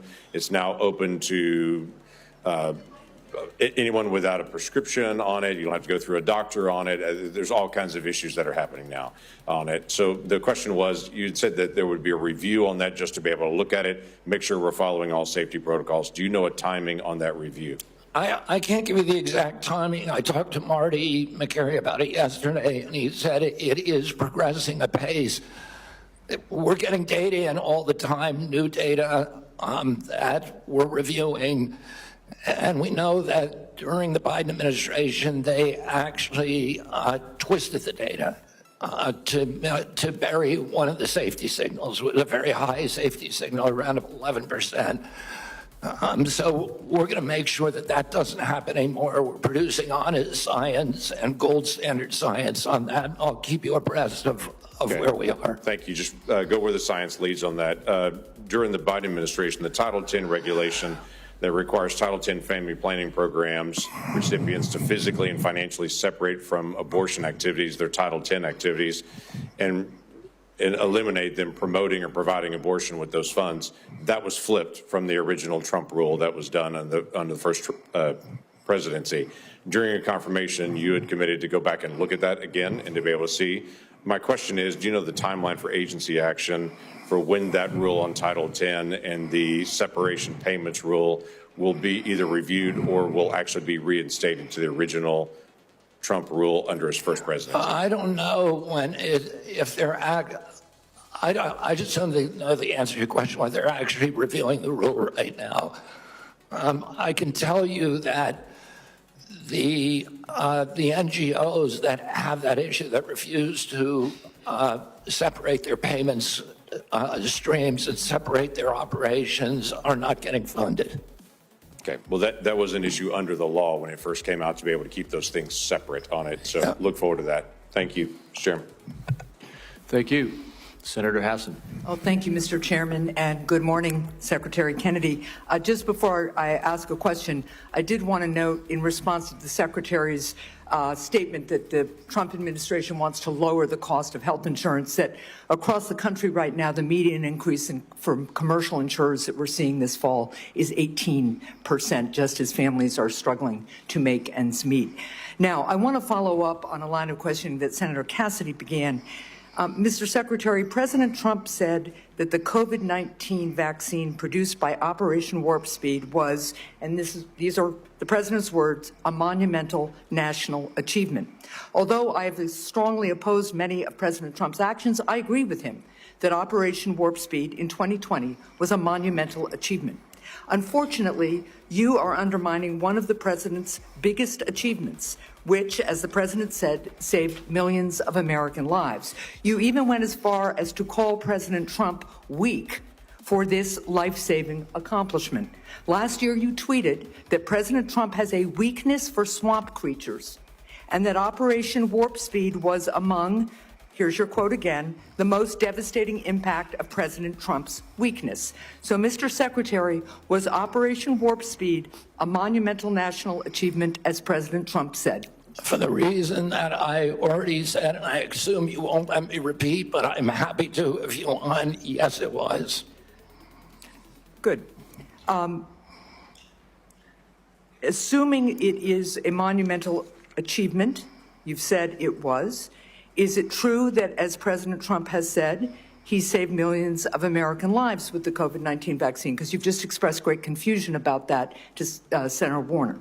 The only confusion I express is exactly how many lives were saved. I don't think anybody knows that because of the data chaos. So multiple studies have shown that the vaccine reduced infections and severe diseases and saved at least 3 million lives in the United States and millions more abroad in the first 2 years of the pandemic. It's possible those are modeling studies. I will also note, just as you've been talking about data and your concern about it, the process for COVID vaccine approval was public, it was live streamed, and it was out in the open. Manufacturers and experts have publicly submitted data analysis, and when the FDA has asked for more, they've submitted more. They've done that for years, and the evidence is clear and supports what President Trump has said. The vaccine works, and it has saved millions of lives. Your own process, on the other hand, has not been transparent. You repeatedly choose to ignore data because it doesn't match your preconceived notions and lies. So you have said that the vaccine did save lives. You've said it was a monumental achievement. And given that, if you agree with President Trump that the vaccine saved millions of lives, why have you acted behind closed doors to overrule scientists and limit the freedom of parents to choose the COVID vaccine for their children? Why have you done that? For the COVID vaccine, I was removed by FDA because they were the industry. No, it was behind closed doors. No, it's not and scientists who said they wanted to brief you on the science, scientists who wanted to understand why the FDA, why you unilaterally changed the parameters for giving vaccines, making it possible now, to Senator Cassidy's colleagues' points, that they're going to have to go off-label. This is crazy talk. You're just making stuff up. To prescribe a vaccine for children. I'm not making things up. Do you know how the FDA approval process works and what happens? Yeah, I know exactly. Do you know what an off-label prescription is? I know exactly how it works. I know exactly how it works. So why behind closed doors? It's not behind closed doors. The industry makes the studies, and they could not provide a study that said that it is effective for healthy kids. So when have you produced the data that you relied on and that this FDA relied on to change those parameters? You did it behind closed doors. No, the data is all public. Now parents who decide that they do want their children to have You're just making stuff up, Senator. I'm not You're making just stuff up. making stuff up. You know, sometimes when you make an accusation, it's kind of a confession, Mr. Kennedy. So let's just settle with this. So here's what's going to happen. To Senator Warner's point, to the parents who are concerned all around the country, to people who want to get the COVID vaccine this fall, even if they're under 65, because the boosters have worked, there's been much less serious disease, people do not have the same level of threat and risk from COVID that they used to because of these vaccines. People who want to exercise their freedom of choice are being denied that. Well, they aren't. Everybody can get the vaccine. Because you are citing data that you won't produce to the public. You're just and you making things are up. rejecting You're science. making things up to scare people, and it's a lie. With respect, I do not think I'm the one making things You up. are Thank you, lying Mr. Chair. right now, Senator. Senator Barrasso. Thanks, Mr. Chairman. Mr. Secretary, thanks for being with us today. I believe one of President Trump's greatest achievements was his bold and successful actions on COVID. When faced with a global pandemic, he didn't back down.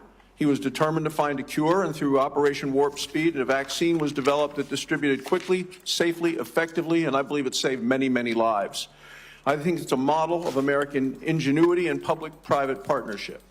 But this wasn't the first time an American president acted boldly to address disease and vaccines. There's a great book that's out, it's a prize-winning book called The Fate of the Day by Rick Atkinson, and he talks about the courageous efforts by George Washington. During the Revolutionary War, George Washington reversed his opposition to the smallpox vaccine, and he ordered that all the soldiers be vaccinated. It was among the most consequential decisions Washington would ever make. By protecting his troops from smallpox, Washington preserved the Continental Army, which allowed our nation to continue to fight for our independence. And like President Trump, I believe President Washington acted decisively to protect Americans' lives at a time of great national peril. So over the last 50 years, vaccines are estimated to have saved 154 million lives worldwide. I support vaccines. I'm a doctor. Vaccines work. Secretary Kennedy, in your confirmation hearings, you promised to uphold the highest standards for vaccines. Since then, I've grown deeply concerned. The public has seen measles outbreaks, leadership in the National Institute of Health questioning the use of mRNA vaccines, the recently confirmed director of Centers for Disease Control and Prevention fired. Americans don't know who to rely on. You know, recent polls said 89% of voters, 81% of Trump voters agree vaccine recommendations should come from trained physicians, scientists, public health experts. So, you know, they believe, you know, Senator Marshall, Senator Cassidy, they believe me when it comes to vaccines. If we're going to make America healthy again, we can't allow public health to be undermined.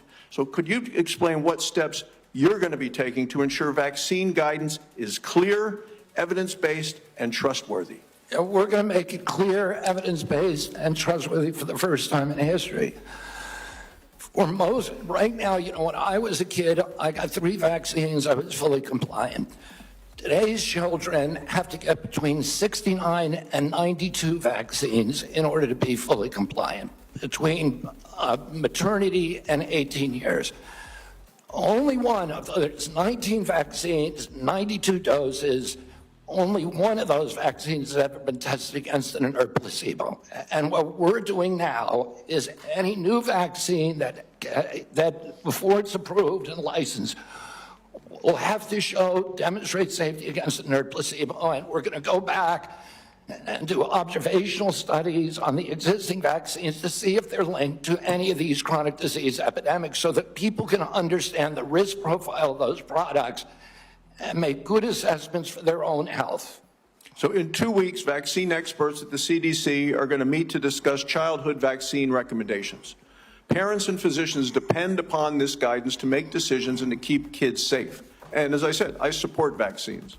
I've been hearing from many of my medical colleagues, people I've known from medical school, residency, and when I practiced medicine in Wyoming, and there are real concerns that safe, proven vaccines like measles, like hepatitis B, and others could be in jeopardy. And that would put Americans at risk and reverse decades of progress.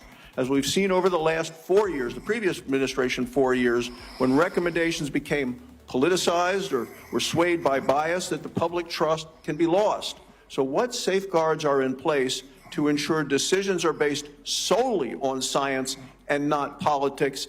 And how are you going to make sure doctors and parents can count on CDC guidance? I mean, Senator, I would point this out. Right now, there's only 10% of children are complying with the CDC's recommendation on COVID boosters. Only 15% of healthcare workers. So Americans have lost faith in CDC, and we need to restore that faith. And we're going to do that by telling the truth and not through propaganda, by making them understand that everything that we say is true, that we're going to tell them what we know, we're going to tell them what we don't know, and we're going to tell them what we're researching and how we're doing it, and we're going to be transparent. It's the only way to restore trust in the agency, by making it trustworthy. Thank you. Finally, with chronic diseases like you, I'm committed to addressing our nation's growing rate of chronic diseases. I think if we're going to make America healthy again, we need to support rural primary care providers that play a role as a rural physician. I want to make sure we can prevent and manage chronic diseases in their communities, and I ask for you to continue to work with us specifically with regard to rural health. Thank you, Congressman. Senator Daines. Chairman Crapo, thank you. Secretary Kennedy, welcome. It's good to see you here again. I want to begin my time by talking about the issue of federal deregulation of chemical abortion drugs.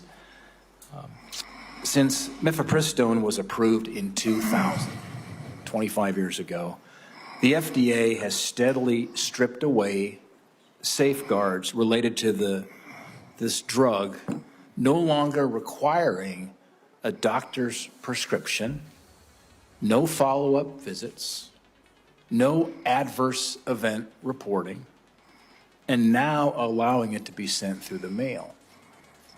Earlier this year, there was a new study that analyzed 865,000 real-world insurance claims, and it found that nearly 11% of women experienced a serious adverse event within 45 days of taking mifepristone. To put that in perspective, that is 22 times higher than the FDA's long-standing estimate of less than 0.5%. While these findings alone are shocking, my conversations with those in the medical profession, credible medical professionals, lead me to believe that even this study may indeed underrepresent the scale of the problem. For years, we've heard the misleading and frankly very harmful lie that's being sold to women that this drug is, and I quote, safe as Tylenol. These lies sadly have real-world consequences. Just last year, 2 women died as a result of taking chemical abortion pills because they were able to access them without appropriate medical oversight. And by the way, that's all allowed by the FDA. Mr. Secretary, I am grateful that you and FDA Commissioner McCary have already begun the process of reviewing this new data on the safety of mifepristone. We talked about this during your confirmation hearing. My question is, could you provide any updates on the status and the scope of that review and whether the FDA intends to replicate studies like the one that I referenced? I think those are, I don't know if they're going to do an insurance claim study. That's one way to do it. I don't know exactly whether they're doing epidemiological studies or observational studies. I don't know exactly what they're doing, but I know I talked to Marty McCary about it yesterday, and he said those studies are progressing and that they're ongoing. So I will keep your office informed at every stage. Thank you. And I've had a really constructive conversation with the FDA Commissioner as well, McCary. And I mean, here's a very smart, data-focused, sincere type of leader. And we had a really good conversation. I want to encourage those conversations with you, Mr. Secretary, and that there's a follow-up here to make sure that the data that we now have exposed will be studied by the FDA and the appropriate actions considered. Given the legitimate safety concerns surrounding mifepristone and your actions to roll back other COVID emergency measures, will you repeal the COVID-era telemedicine allowance, given that we're repealing these COVID-era regulations and emergency measures? Would you repeal the COVID-era telemedicine allowance for chemical abortion drugs and restore the requirement for an in-person doctor visit? Senator, I need to get back to you on that. I don't know if the White House has yet taken a position on that. We will get back to you this week about that. Okay, all right. Thank you. I want to close with a quick Montana question. Earlier this week, the state of Montana submitted a Medicaid demonstration waiver application to CMS to strengthen the state's Medicaid expansion program. This waiver seeks to require community engagement and enhance cost sharing for working-age, able-bodied adults enrolled in the program. I applaud our governor, Gianforte, and Director Brereton for their proactive leadership in this space. My question is, Mr. Secretary, could you commit that CMS will work quickly in its consideration of Montana's waiver application? Absolutely. It sounds like the kind of waiver that we're looking for. Okay. Thank you, Mr. Secretary. Thank you, Senator Johnson. Hey, Mr. Chairman. Secretary Kennedy, first of all, thank you for your willingness to serve and for putting up with this abuse. 5 minutes is even close to refute all of the falsehoods that have been confidently spewed during this hearing. We'll talk about real data here, okay? Well, first of all, thank you for breaking the logjam of information of HHS. My committee's got now over 8 million pages of information. Just in the first tranche, by the way, what we discovered is that CDC, somebody in the federal health agencies, this interagency communication, hid the signal. They admitted there was a signal on myocarditis, and they hid it. They didn't warn the public. They didn't warn doctors. So that's just one instance of corruption and lies told by the CDC. We've got a lot of others we'll be rolling out, okay? So we held our first hearing and permanent subcommittee investigation on that hiding of the signal of myocarditis. We've heard a lot of studies, okay? As I've looked into science, it's been thoroughly corrupted. Here's data, and I'd like to enter this sheet into the record. I've been publishing this chart for, since really early 2021, when I'm on, for example, talk radio shows and they talk about this, they get deplatformed, or they were, because all the censorship in the Biden administration. Here's the facts.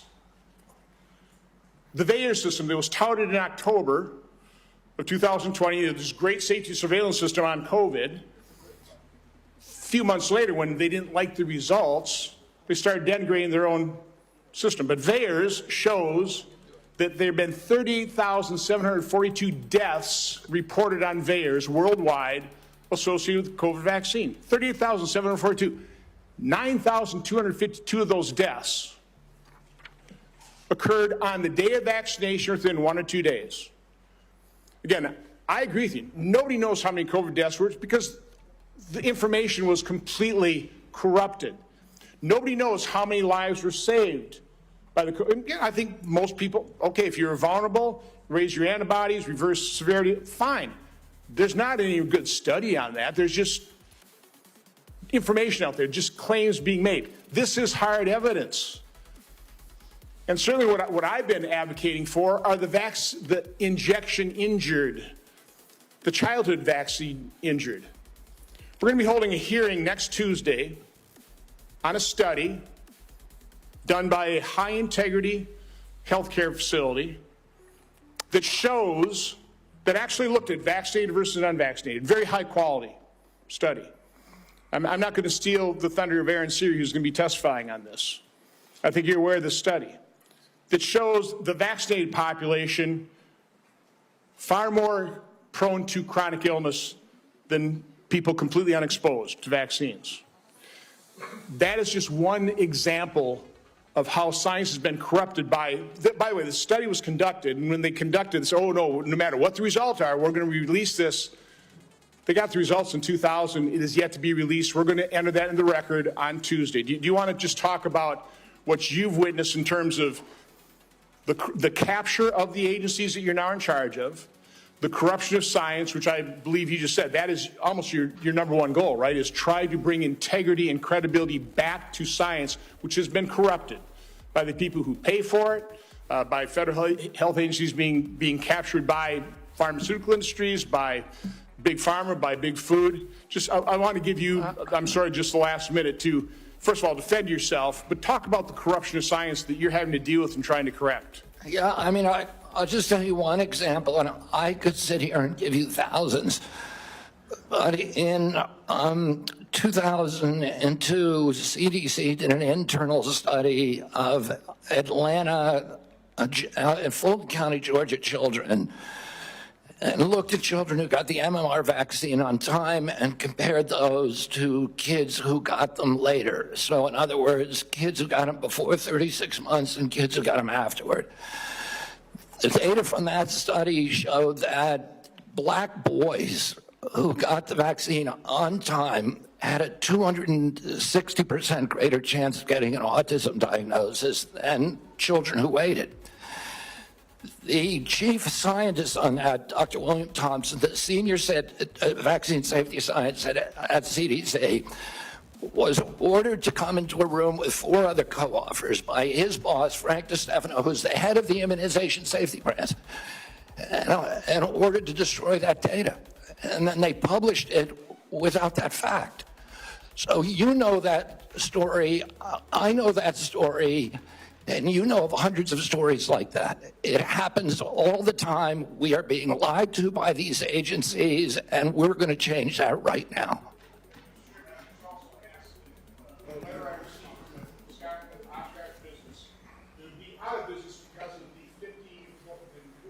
Mandate. It's going to be out of business. I just want to enter that in record as well. Without objection.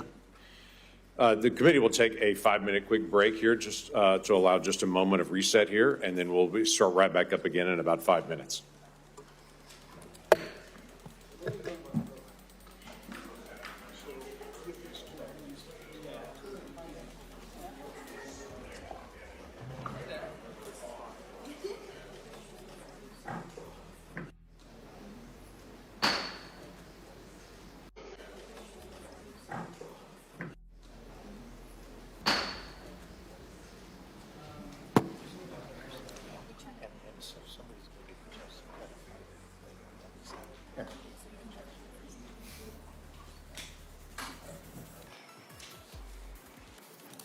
Thank you to everyone. The committee is returning back from recess on this. Senator Whitehouse is recognized for questions. Thank you, Chairman. Mr. Secretary, I want to talk to you about Rhode Island. When you were last sitting there, here's what I said to you. I want to read it back to you because I want it to sink in. CMS has for years maintained a reimbursement system that the bureaucracy could never explain, never justify, that persistently pays Rhode Island providers less than neighboring Massachusetts and Connecticut providers, a difference of 23 and 26% in our regional healthcare market. Rhode Island's healthcare system is bleeding out because we aren't paid what neighboring hospitals and doctors are paid.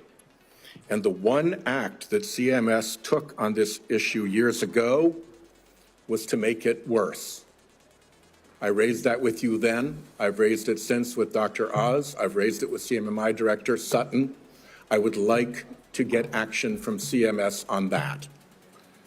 One partial avenue of relief for Rhode Island is the AHEAD program. Rhode Island is a willing voluntary participant in the AHEAD program. Coming behind Rhode Island is Connecticut. What remains to be seen is whether the payment rates agreed to for Rhode Island will suffer the same discriminatory discount with respect to the AHEAD rates for Connecticut as Connecticut comes through.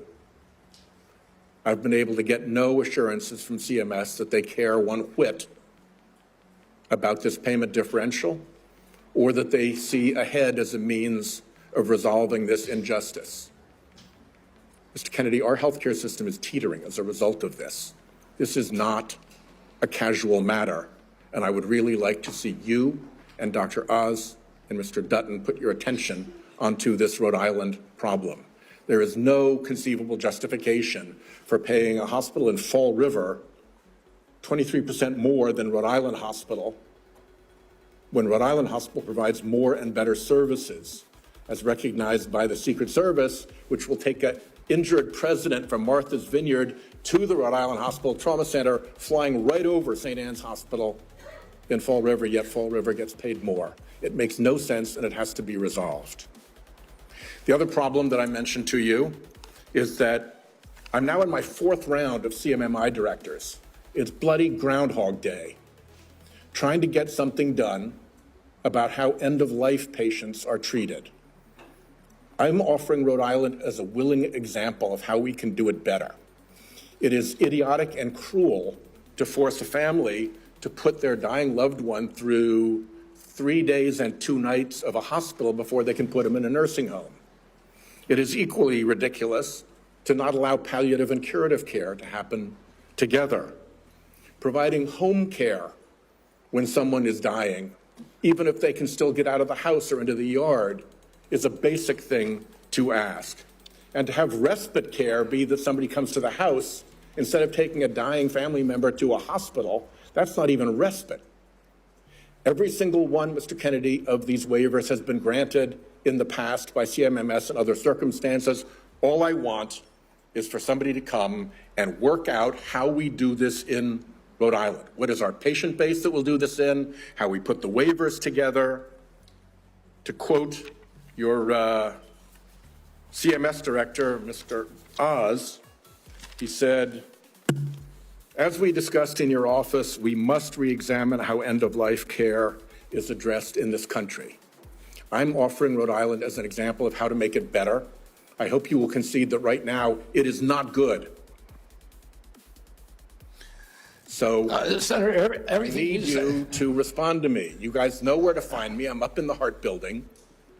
Yeah. We've reached out, we've tried for meetings, and the progress in all three of those areas, fixing the payment gap, getting ahead balanced regionally, and following through on our desire to do good things, improving end-of-life care with waivers you guys have already granted, has gotten me so far no place. And forgive my impatience, a lot of it predates you. I put a hold on Biden nominees because I was getting jerked around by your bureaucracy.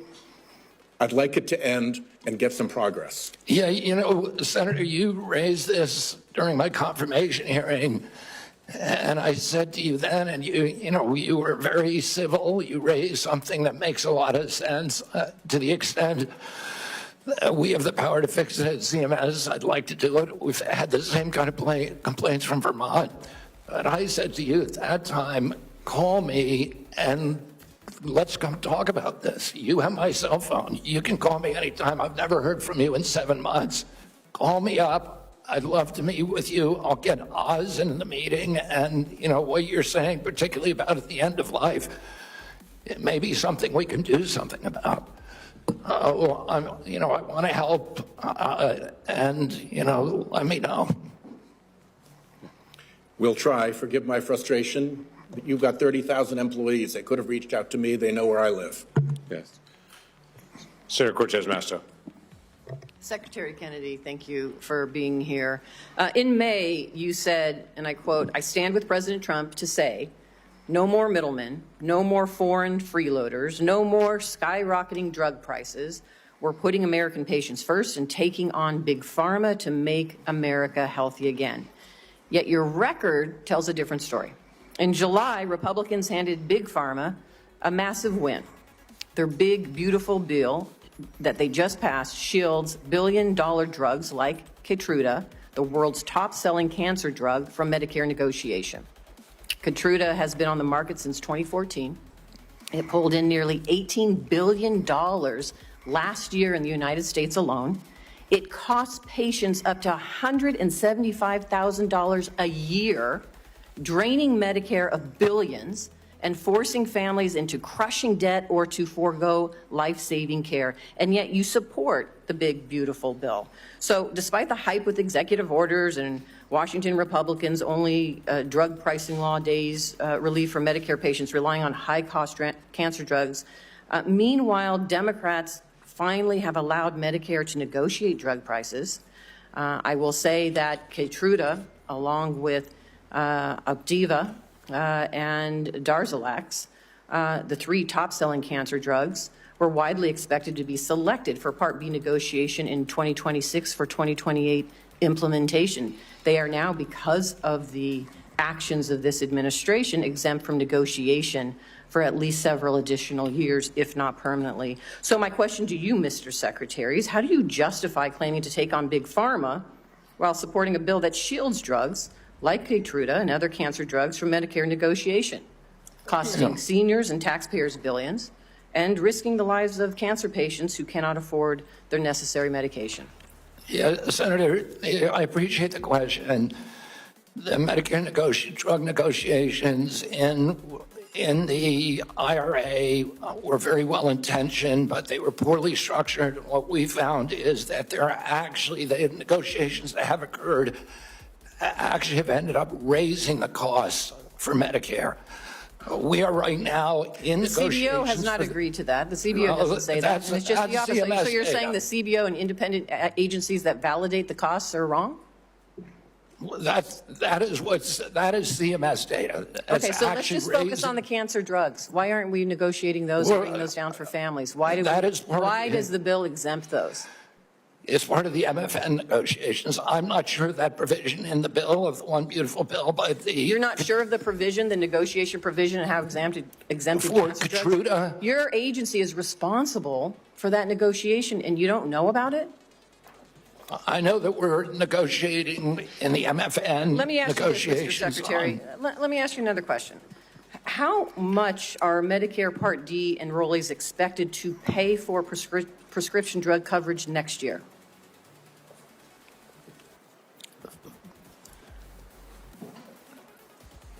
I think that is in debate right now.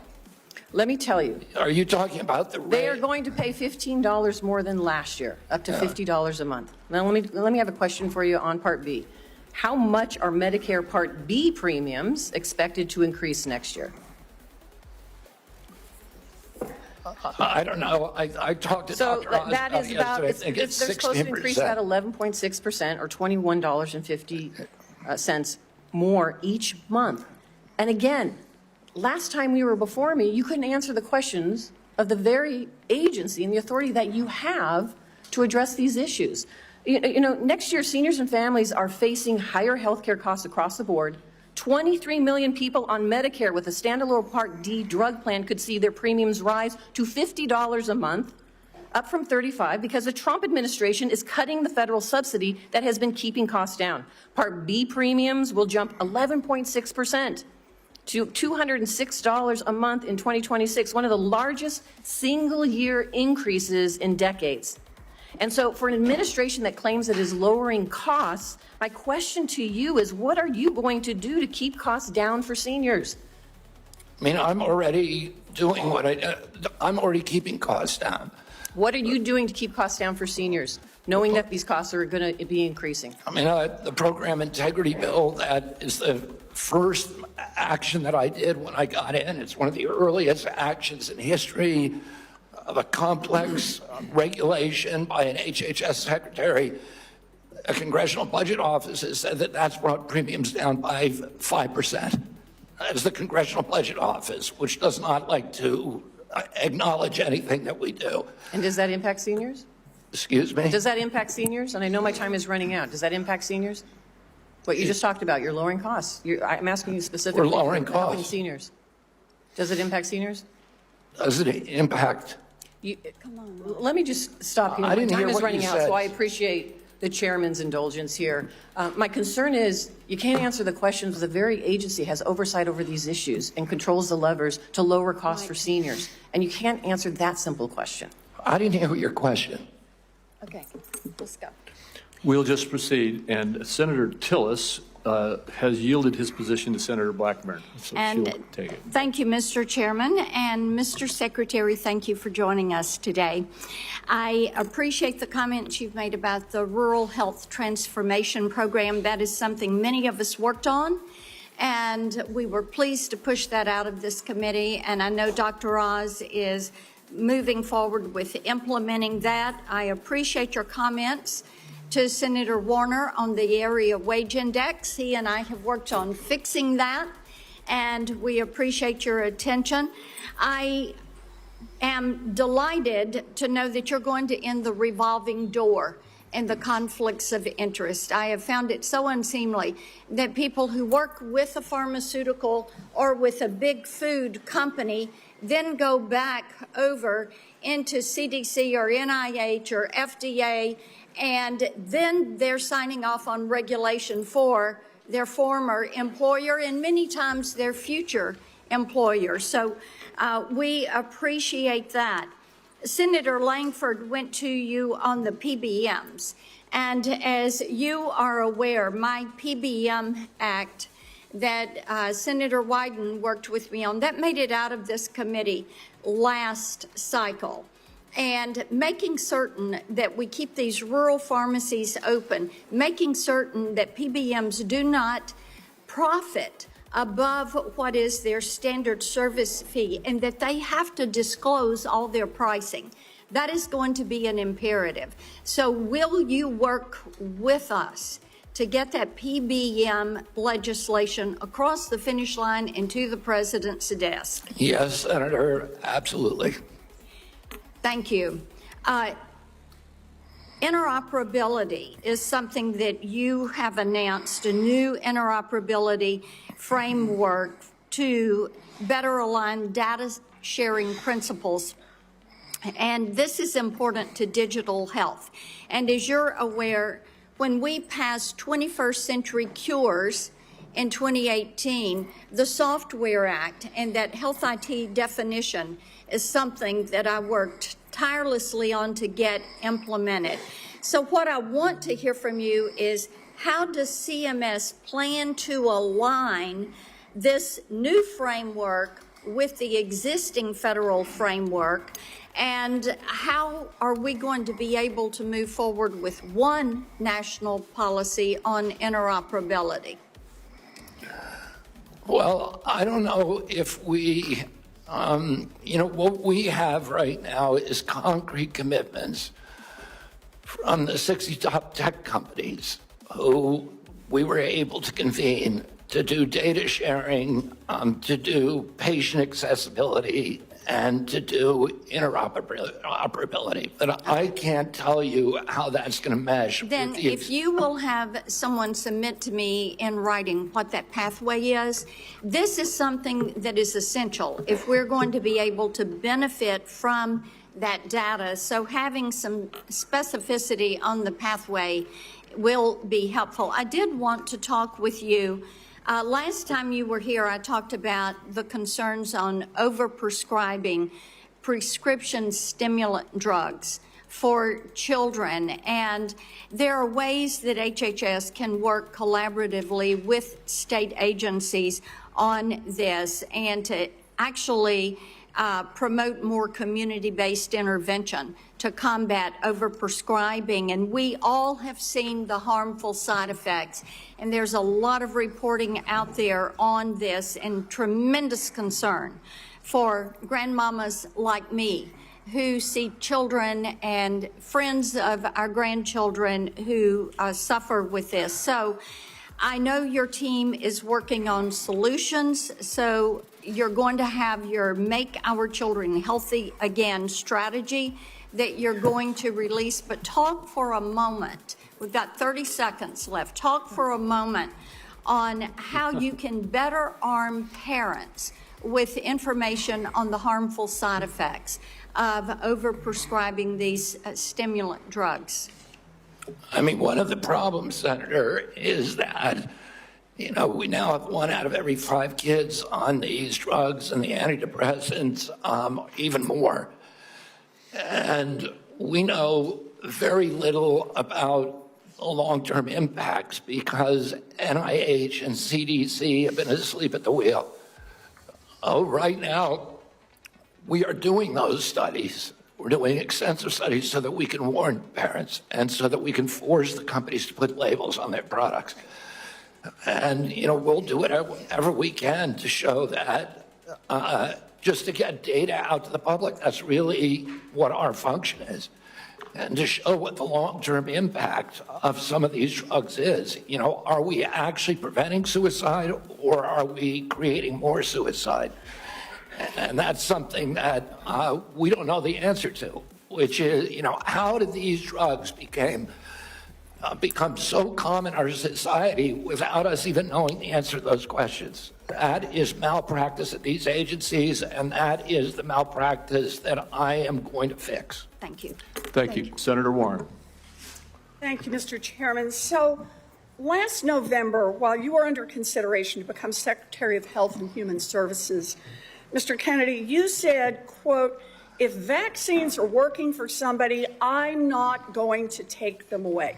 No exceptions, no ifs, ands, or buts. You would not take away vaccines from anyone who wanted them. Then last week, you announced that the COVID-19 vaccine is no longer approved for healthy people under the age of 65. In announcing the change, you said the vaccine will be available for anyone who wants it. Now, obviously, both things cannot be true at the same moment. So let's clear this up right now, Secretary Kennedy. Will you tell America that all adults and all children over 6 months of age are eligible to get a COVID booster at their local pharmacy today? Anybody can get the booster. I'm sorry? Anybody can get it, Senator. Anybody. So you're saying that is now the official rule of HHS. Anybody is eligible to get a booster by just walking into the pharmacy. It's not recommended for healthy people. No. If you don't recommend, then the consequence of that in many states is that you can't walk into a pharmacy and get one. It means insurance companies don't have to cover the $200 or so cost.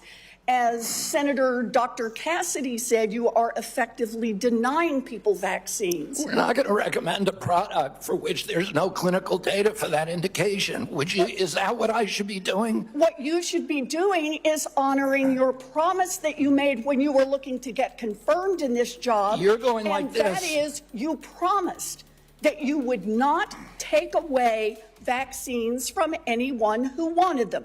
You just changed the classification of the COVID vaccine. I'm not taking them away from people, Senator. It takes it away if you can't get it from your pharmacist. Well, most Americans are going to be able to get it from their pharmacy for free. Most Americans will be able to get it from their pharmacy for free. The question is, everyone who wants it, that was your promise. I never promised that I was going to recommend products with which there is no indication. When you said... And I know you've taken $855,000 from pharmaceutical companies, Senator. Did you hold up a big sign saying that you were lying when you said that? Because you are the one who said you would not take them away. Now, Senator Kennedy, I'm not taking them away from anybody. Secretary, you want me to indicate a product for which there is no clinical data? Senator, is that what you want? Secretary Kennedy, you said you wouldn't, and now you did. I'm not taking them away. Everybody can get access to them. No, they can't walk into a pharmacy the way they could last month and get access. It depends on the state. It depends on the states. A year ago, but they can still get it. Everybody can get it. Everybody can get it, Senator. So look, let's move on. You clearly are taking away vaccines. I've seen the list for what's coming up next, and that is the agenda for the next CDC vaccine panel. And first up is ratifying your COVID actions. Second is hepatitis B is on the agenda. So should Americans expect you to take away hepatitis vaccine access as well, even though you promised not to? As I said, I'm not taking vaccines away from anybody. Okay, same answer, right? You're just going to deny that when people can't get access, that you're not taking it away. Then let me ask you, is that the same game you're going to play with me? You want me to recommend every product in the world? No, so that without any clinical trial data. Through on your promises. Yeah, my promise was to give. A month ago, we could get COVID vaccines by just walking. You can still get COVID vaccines, Senator. You are taking that away. No, you are still. You can still get the COVID vaccines, and Medicare will still pay for them, and Medicaid will still pay for them. Tell the head of the CDC that if she refused to sign off on your changes to the childhood vaccine schedule, that she had to resign. No, I told her that she had to resign because I asked her, are you a trustworthy person? And she said no. So if you had an employee who told you they weren't trustworthy, would you ask them to resign, Senator? So I'm sorry, but this is not what she has said publicly. She has said I'm not surprised about that. So you're saying she's lying? Yes. Every conversation I had with her, there were witnesses. And let me get this straight. This is the same person that less than a month earlier, you stood next to her and described her as unimpeachable, and you had full confidence in her, and that you had full confidence in her scientific credentials. And in a month, she became a liar? Yeah, you should ask her what changed. And by the way, a month ago, you were voting against her. Oh, because you thought she was either incompetent, ineligible, or unsuited to the task. I voted against her because I was afraid she was going to bend the knee to you and Donald Trump. And it looks like she didn't bend the knee, so you fired her. Look, you are putting America's babies' health at risk, America's seniors' health at risk, all Americans' health at risk, and you should resign. Senator Sanders. just want to pick up on Senator Warren's point. Are you telling us that the former head of CDC went to you, you asked her, are you a trustworthy person? And she said, no, I am not a trustworthy person? She didn't say, no, I'm not a trustworthy person. She said, no. Wow. Giving a quote. And I asked her twice. No, 1 second. And you're also repeating now that she is a liar, correct? What you wrote in the Wall Street Journal. If she wrote that I fired her because she refused to sign on in advance for the ACIP committee, no, that's not accurate. All right, so you're calling her a liar, and I look forward to her coming before the Health Committee, maybe this committee as well. All right, Mr. Secretary, I've got a bunch of questions. Appreciate brevity in answering it. So-called big, beautiful bill threw 15 million Americans off of health care, substantially raised premiums, and is going to have a terrible impact on nursing homes, community health centers, rural hospitals all over America. Very briefly, is that really making America healthy again? It's going to have it's going to be the biggest infusion of federal dollars into rural health care in American history. Yeah, you know why? Because you're cutting $150 billion for rural hospitals. You're putting $50 billion back. That's not an infusion. That's a loss of $100 billion. All right, next question. President Trump, who I don't usually agree with, called COVID vaccines, quote, one of the greatest miracles in the history of modern-day medicine that saved tens of millions of lives worldwide. Scientific community agrees with Trump. Lancet study found that it prevented almost 20 million deaths during their first year of use. Secretary Kennedy, are President Trump and the medical community right, or do you still believe that the COVID vaccine was, quote, the deadliest vaccine ever made? No, first of all, I didn't say that. Oh, I said that in terms of affairs reports a while ago. I said today, I think that President Trump should get the Nobel Prize. So who's right? Is Trump in the medical community right, or are you right? President Trump did an extraordinary piece of leadership. Is he right or wrong? Did COVID save millions of lives? As I said, he got Americans back to work. At that time, that particular vaccine was perfectly matched to the virus that was circulating then. And I have no idea how many lives it saved, but it saved quite a few.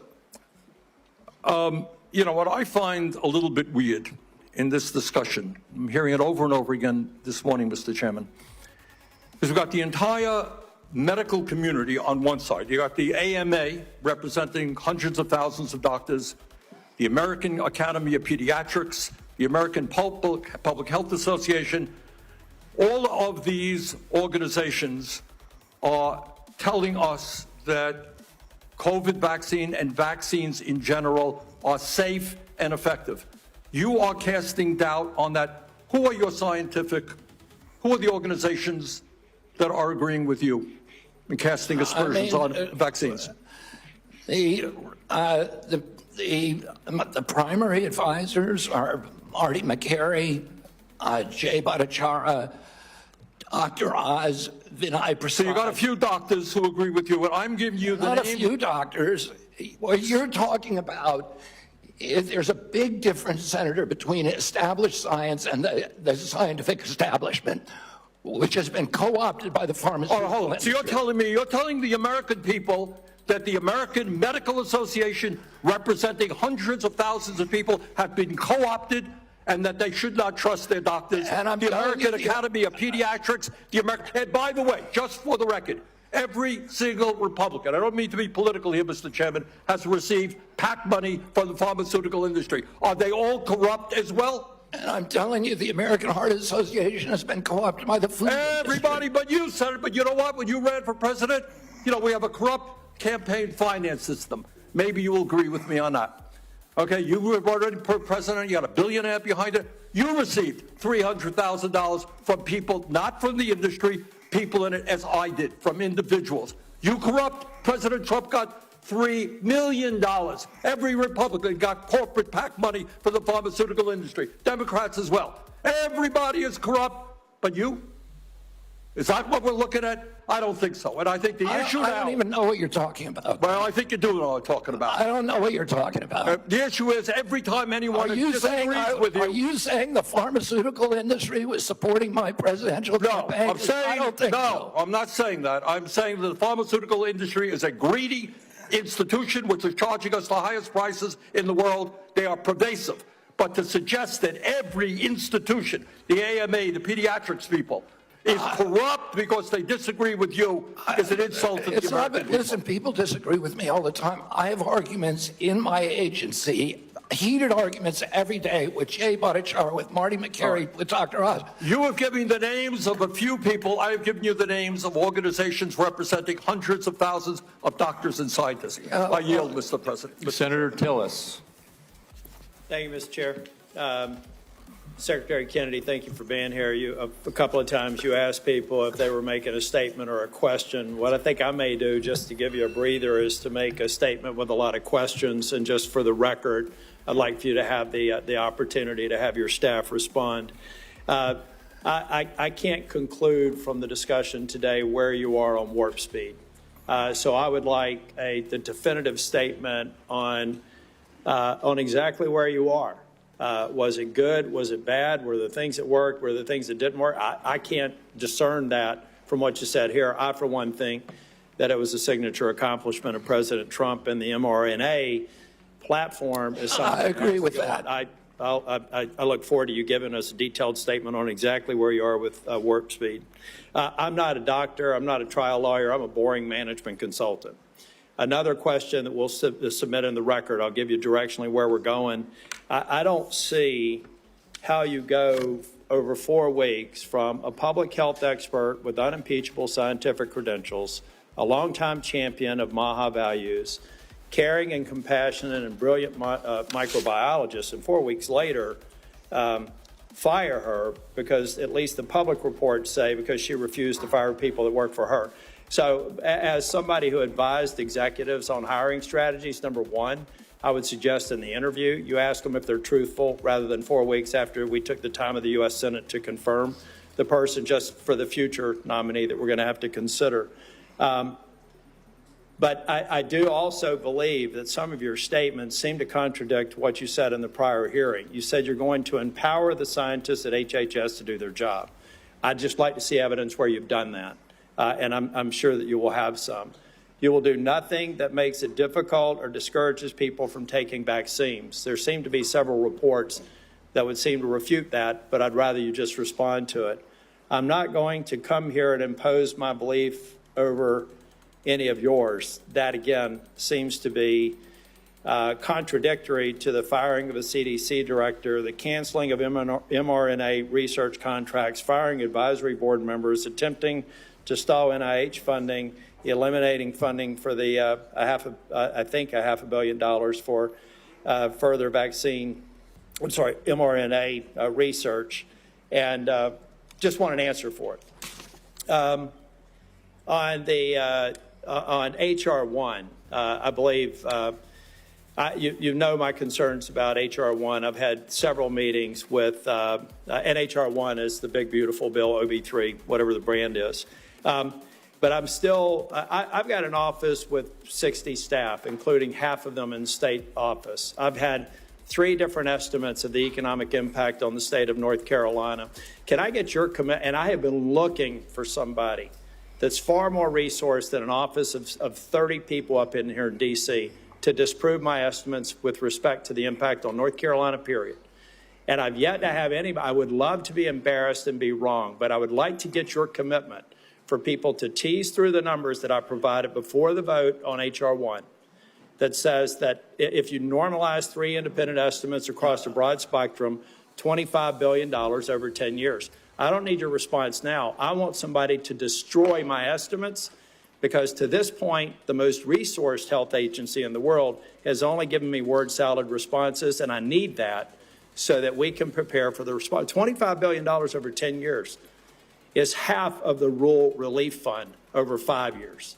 And so we just need to have that fact as a matter of policy so that we can go in North Carolina and absorb it. And I know every state's different, and I'm assuming every one of my colleagues here have done the math for their states, not focused on that. But I want you to destroy my estimates if they're in fact wrong, and I want you to acknowledge them if in fact they're right. That will come into question as well.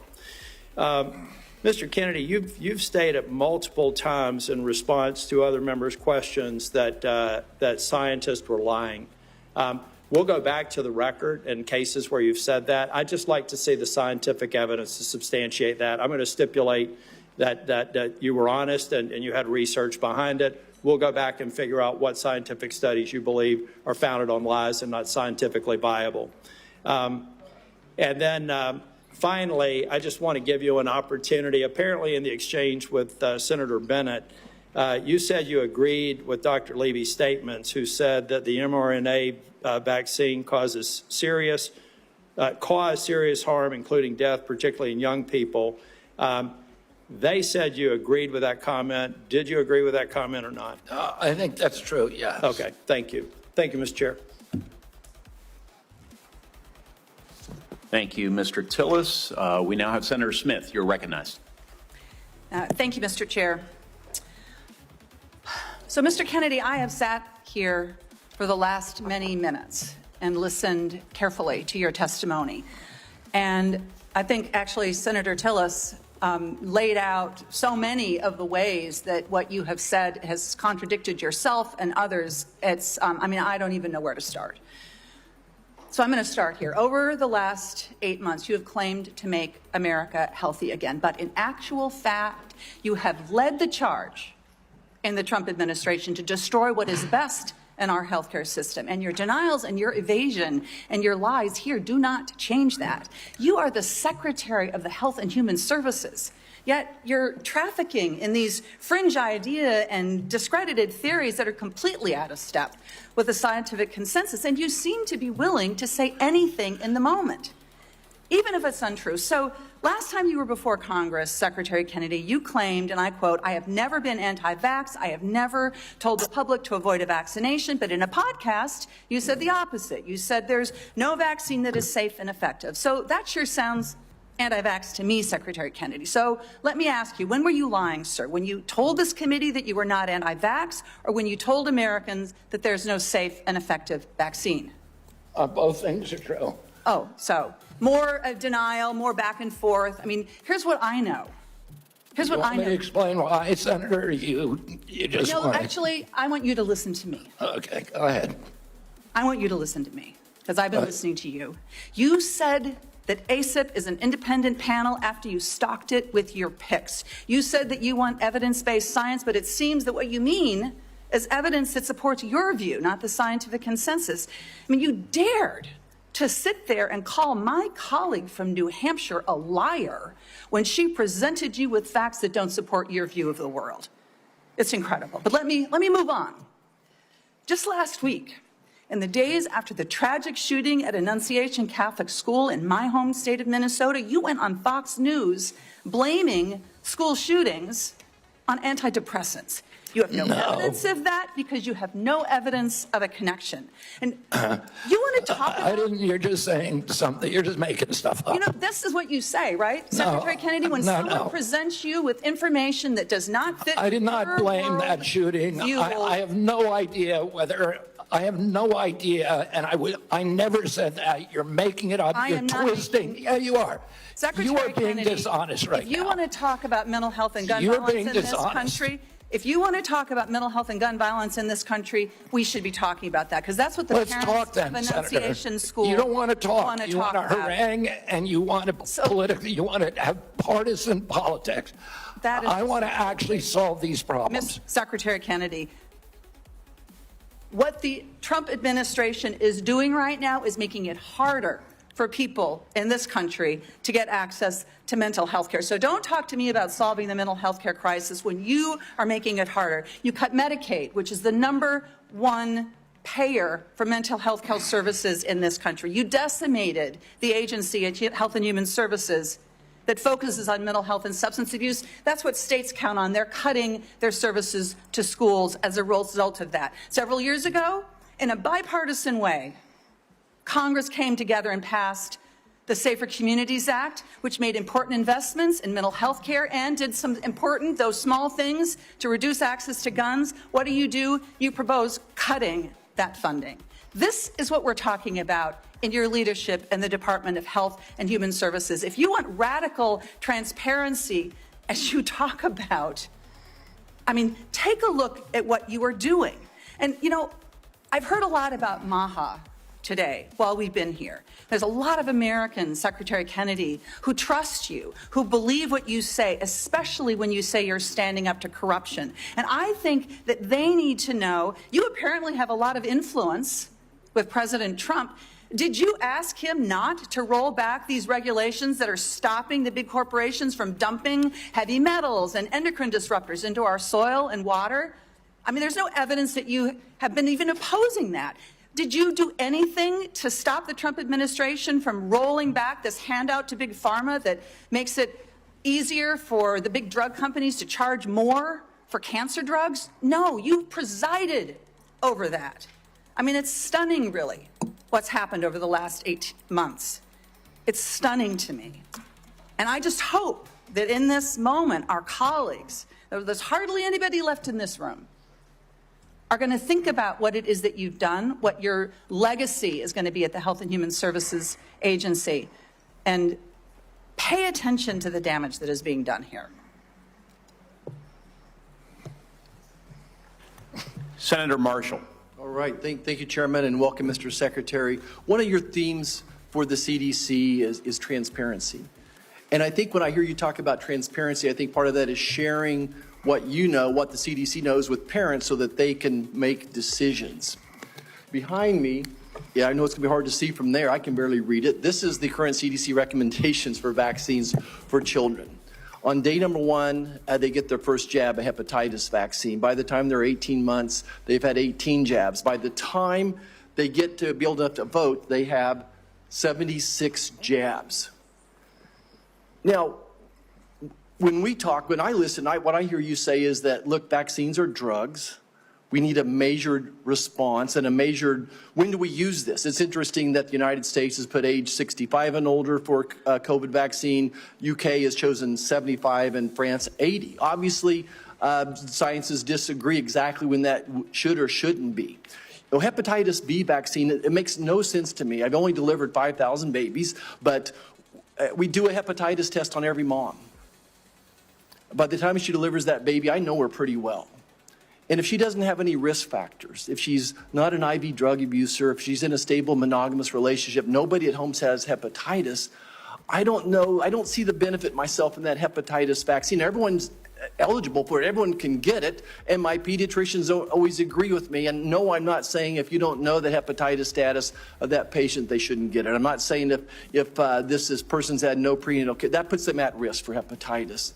Can you just speak a little bit, when you talk about transparency and trying to empower and make vaccines available, these should be treated just like a medication? Yeah, I mean, you know, I say I'm not anti-vaccine. Saying I'm anti-vaccine is like saying I'm anti-medicine. Well, I'm pro-medicine, but I understand some medicines harm people. Some of them have risks.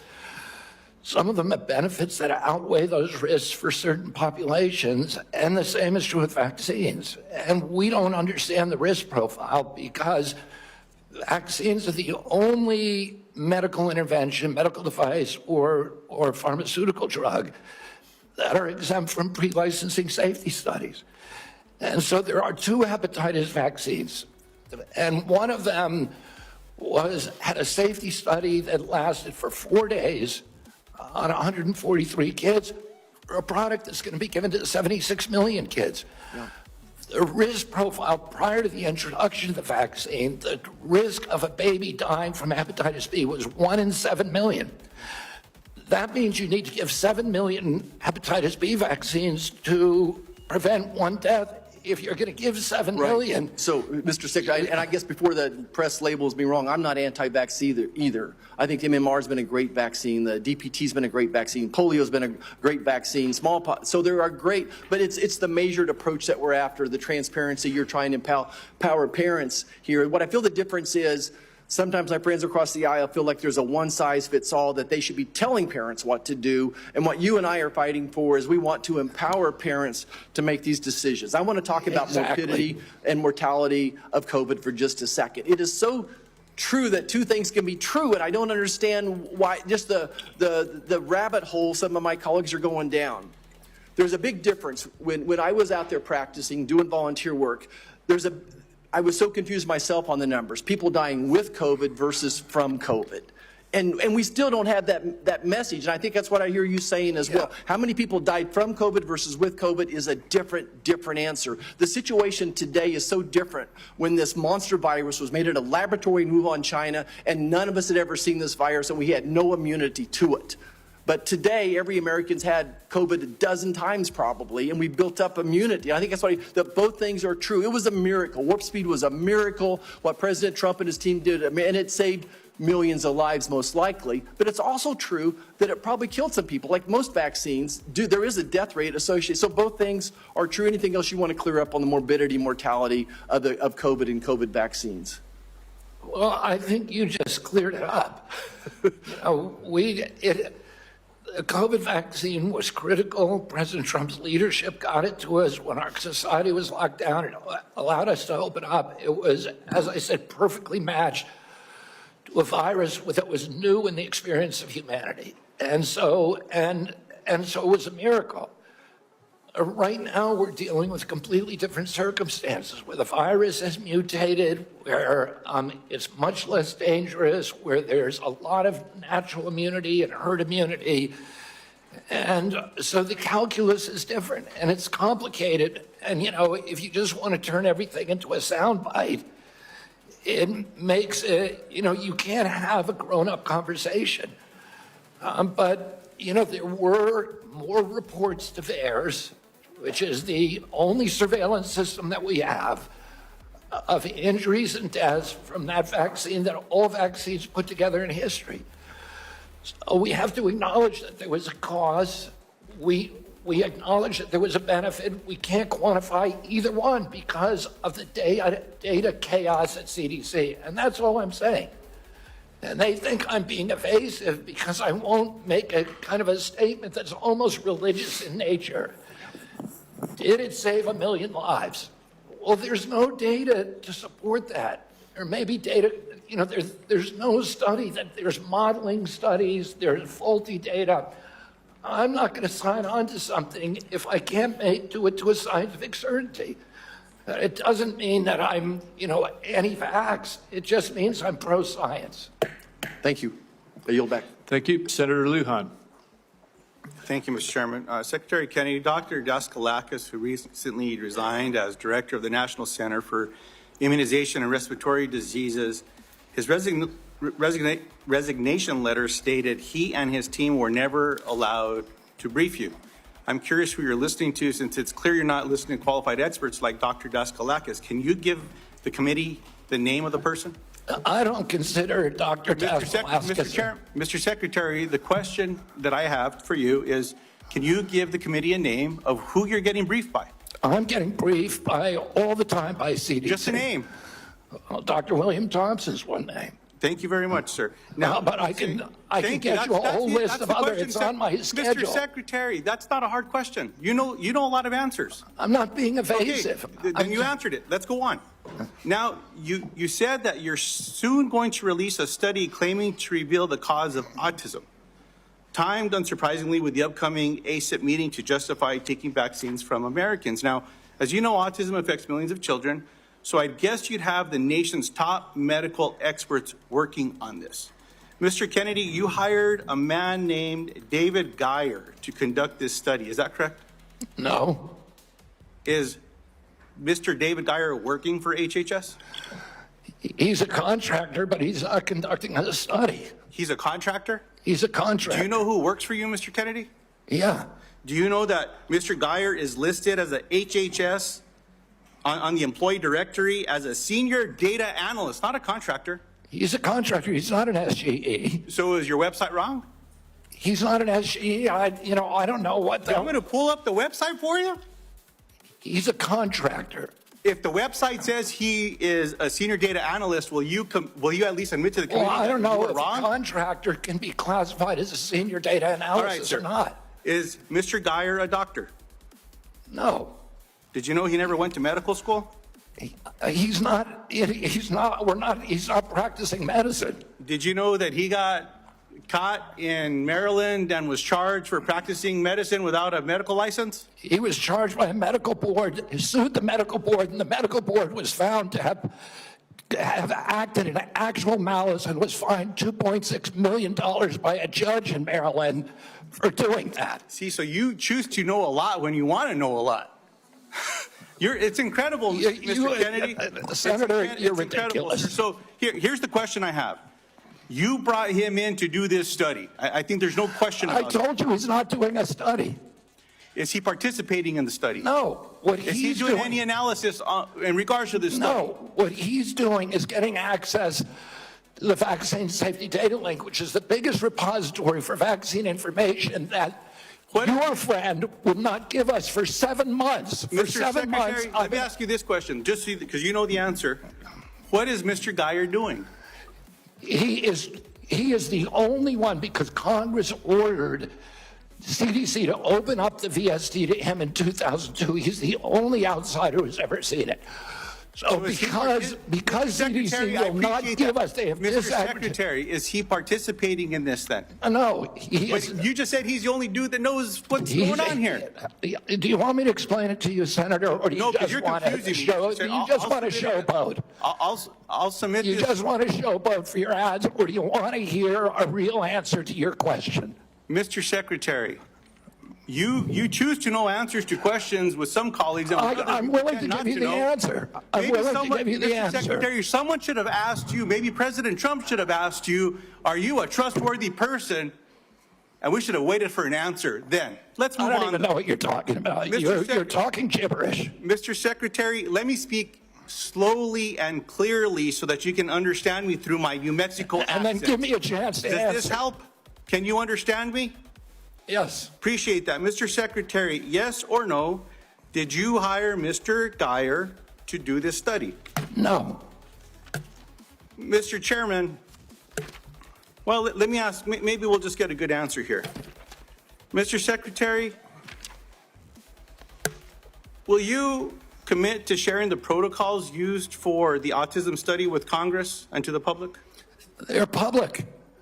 Will you commit to giving it to this committee by the end of the week? No, not because that's not the way it works. Will you don't even know what you're talking about. Mr. Secretary, will you commit to sharing the protocols for the study by the end of the month? We already have You just said it's public. We put out the notice of funding opportunities, and then the scientists from all over the world. You're not understanding me. Let me No, speak you're clearly not again. understanding how the world works. Do you understand what the protocols are? Do you understand what they are? The scientists who are doing the studies submit the protocol. Okay, so you know That's what not they coming are. from Okay, us. so will you commit to sharing those protocols with this committee? Well, anybody can get a hold of the protocol. It's published with the study. Mr. Chairman, what I'd like to ask is for your commitment here. I'll send a letter to the Secretary. I'll ask for support from the leadership of this committee to ask for those protocols. If those protocols are not given to this Anybody committee, can get the protocols. Mr. Secretary, I'm not talking to you. Mr. Chairman, what I'm asking... If the protocols are public, we can work with you to... What I'm asking, Mr. Chairman, is that if those protocols are not given to this committee, I'm asking for your agreement that we follow through with the subpoena to get them. No, I will not agree to subpoena anything. Let's see what happens. Mr. Chairman, you'll help me get them if they're available publicly? Yes. I appreciate that, Mr. Chairman. Mr. Kennedy, with all the questions here today, people just want to know the truth. I don't think so. Mr. Secretary, you don't think so. Thank you. I don't think so. I hope everyone recording that got that, because there explains the Secretary's tenure here. Look, 2 young ladies in Las Cruces, New Mexico at a town hall recently gave me this starfish pin. I was going to give it to you today, but after your questioning today, I don't think you deserve it, because what this represents is to remember that every one of us can make a difference, sir, to something as small as a starfish on a beach that maybe got washed up, you throw it back in the ocean. You might not save them all, but you can save one. I'm sorry that you're not worthy of this nice little pin, sir, as a nice reminder. I'm going to pray for you, Secretary Kennedy. I hope we do better. I want you to do better. But today was a failure for you, man. I yield back. Senator Warnock. Thank you, Brother Chair. Less than a month ago, we received the heartbreaking news that a gunman opened fire at the CDC campus in Atlanta, Georgia. This obviously is my neck of the woods. This is heart-wrenching for all Americans, but for those of us especially who live in that area. A DeKalb County police officer, David Rose, was killed. The shots hit buildings on campus in at least 180 places, narrowly missing the CDC's daycare center. Law enforcement recovered nearly 500 shell casings. Clearly, he came to do a lot of damage. It's a miracle, and thanks to the quick action of Metro Atlanta and state law enforcement, more people were not killed. The Georgia Bureau of Investigation announced that prior to the attack, the gunman expressed discontent with the COVID vaccine and, quote, wanted to make the public aware of his distrust of the vaccines. Secretary Kennedy, I assume you are aware of these disturbing reports of the gunman's motives? Yes. And, I understand that some people may have concerns about new medical breakthroughs, but those people don't have the world's top medical experts working under them.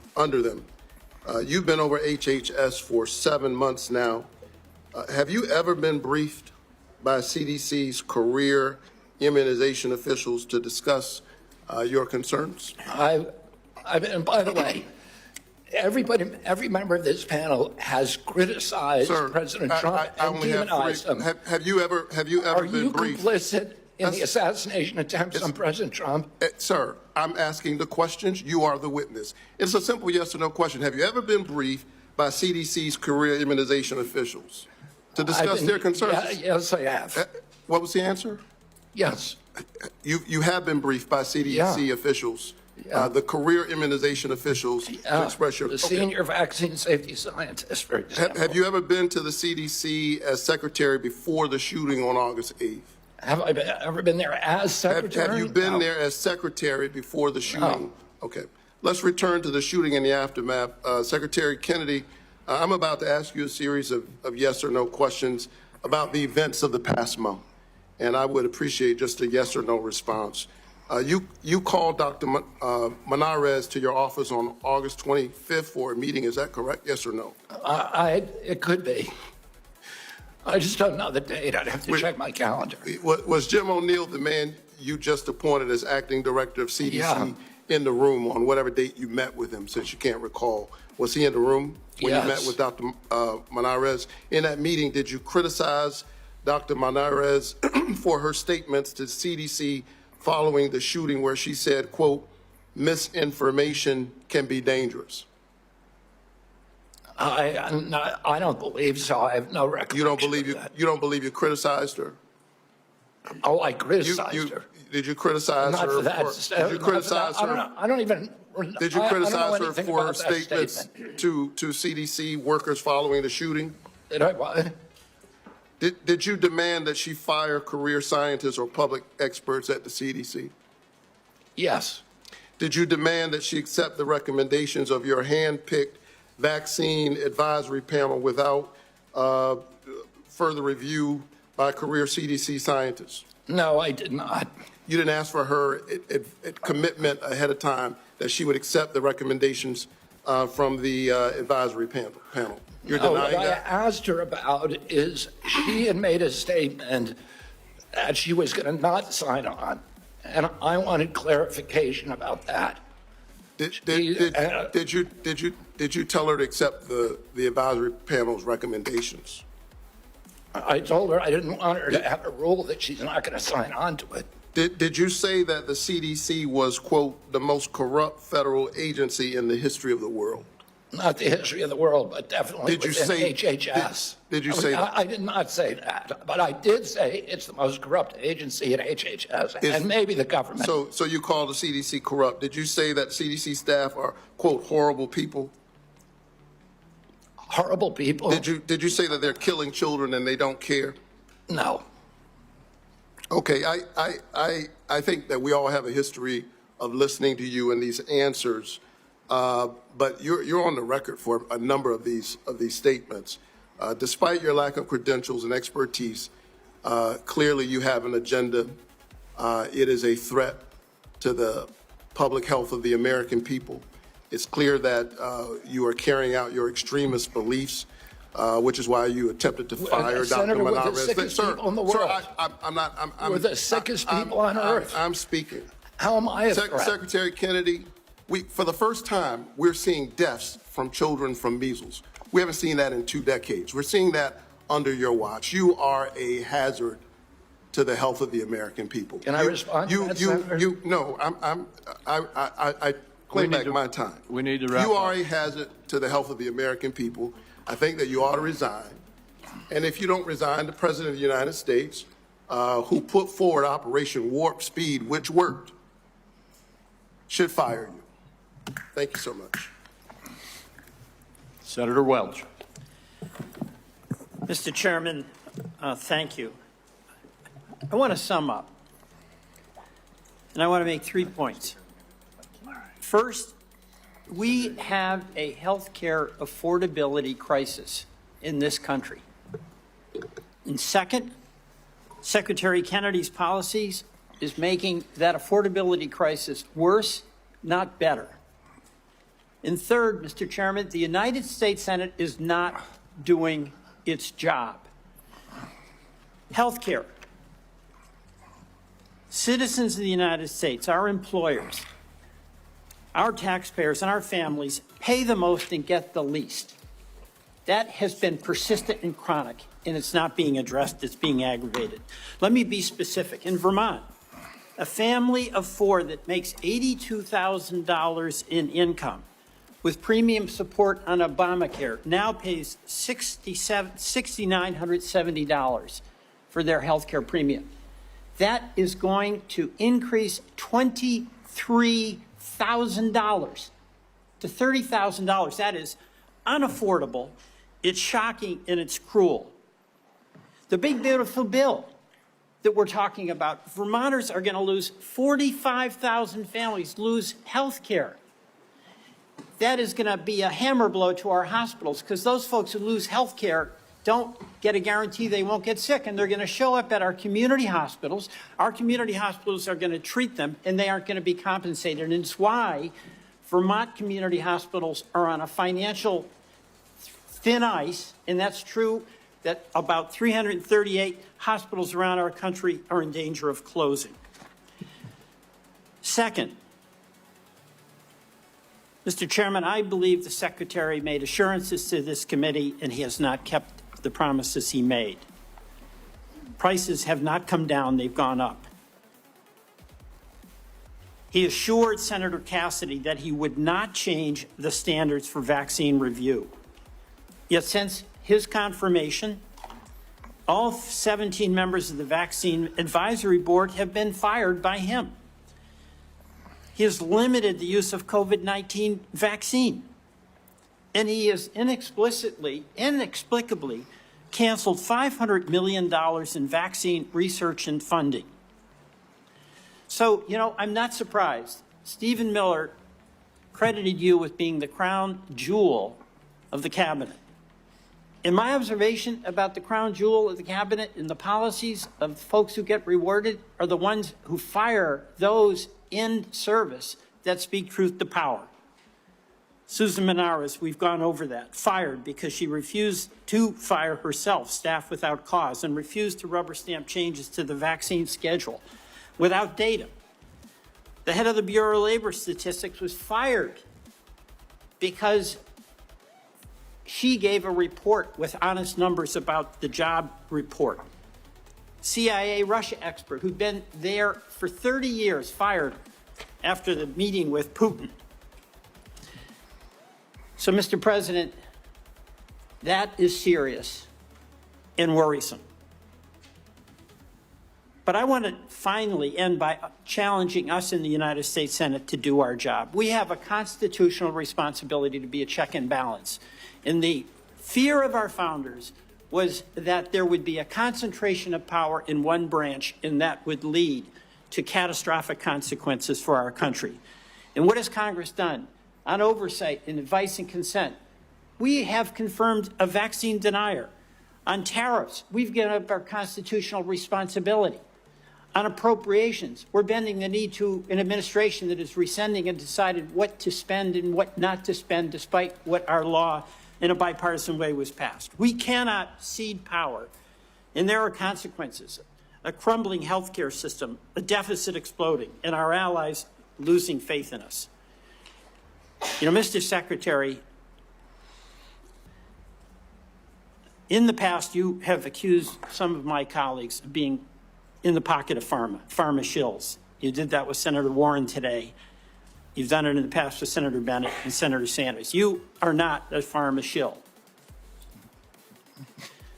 But I believe we have to fight pharma and bring down the prices. And Senator Cortez Masto spoke about the legislation that we now have that would reverse the $5 billion handout to Big Pharma in the One Big Beautiful Bill. And when I leave today with Senator Wyden, we are going to go to the floor and seek unanimous consent to pass our legislation that would reverse that giveaway. And I ask you to put your policy in your body where your mouth is and join us in supporting that bill to restore price negotiation power so those pharma prices can come down from being the highest in the world to something within range of reason. Mr. Chairman, I yield back. Thank you very much. Senator Young. Welcome to the committee, Mr. Secretary. It's my intention not to raise my voice and to give you an opportunity to respond to an inquiry. I'm going to begin with long COVID. It shouldn't be a surprise to you. During each of our meetings, we've discussed my interest in making sure our government does its part to address this challenge, which afflicts, by most recent estimates, over 20 million Americans. They have been diagnosed. There are a number of others we know that go undiagnosed. Over 400 million people worldwide suffer from this at a cost of $1 trillion a year, which is roughly 1% of global GDP. This, we know, has had impacts on participation in the workforce, therefore our own GDP. So it's serious on a number of fronts. It's my hope we can come up with some therapeutics for this condition. One of the real barriers to that is seeing that we are able to launch more clinical trials. I want to get your update on how the clinical trials are going, what plans you might have in the works to increase the number of clinical trials as it pertains to long COVID. Yeah, Senator, there was a project funded, a long COVID project at NIH. There was a huge amount of money spent on it. It yielded nothing. I agree with that.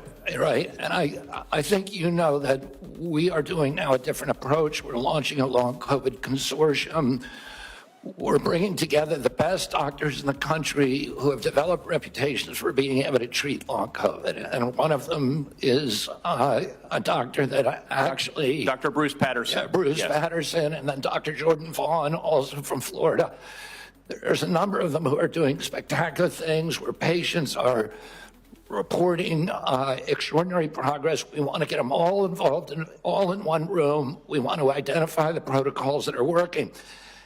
This is something that did not happen during COVID. It was all ivory tower science, and the doctors who are on the ground were ignored. The same thing happened during the HIV crisis. Yes. And we're trying to do something different, which so is my really time's limited. You mentioned ivory tower. And so that's a segue into a statistic that I've become familiar with over the years. It takes roughly 18 years for proven interventions, pharmacological or other types of medical interventions, to make their way out into the field. If we assume, I think a conservative estimate, 12 to 15 years until we have any really acceptable therapeutics for a long COVID, that's a cheerful estimate. plus the 18 years until it finds its way into clinical practice, people roughly my age will pass. Actuarially speaking, they will pass before there's any acceptable therapeutic. So we need to accelerate our current activities. Can you give me a couple of things you're going to do to ensure that we accelerate our development of therapeutics? I mean, the best solution is the same kind of solutions that we should have been pursuing during COVID, which is off-the-shelf approved drugs for that are there already. Yes. So you don't it have was to go recently through reported that all the major pharma companies, I'm sorry if there's one good student exception, are serving as barriers to clinical trials. How can they repurpose? It is bizarre that that's happening. Okay, you're the seeing that Secretary of happening. HHS. Will you be cracking down on this lack of cooperation? Yes. Thank you. Yes. Thank you so much. Will you also be exploring research partnerships with other countries, seeing as I've established this is a global challenge? Yes. Okay. And that's what we should have done during HIV. It's what we should have done during COVID. Yes. Will you also be exploring whether ARPA-H, which has different research protocols than NIH, NIH is very good at what they do, but it takes them a really long time to prove things because of their rigorous process. ARPA is more practical, right? And so one could imagine ARPA-H tackling this challenge. Will you be encouraging? We're absolutely open to that, Senator. Okay. Will you be working with me and other members of the committee on your aggressive strategy as it continues Yeah, to and be looking articulated? for good ideas everywhere. Okay. The last thing I'd like to briefly touch on with the chairman's indulgence is just recognizing the president's leadership as it relates to the appropriate use of civil commitment to deal with homelessness challenges, mental health challenges, et cetera.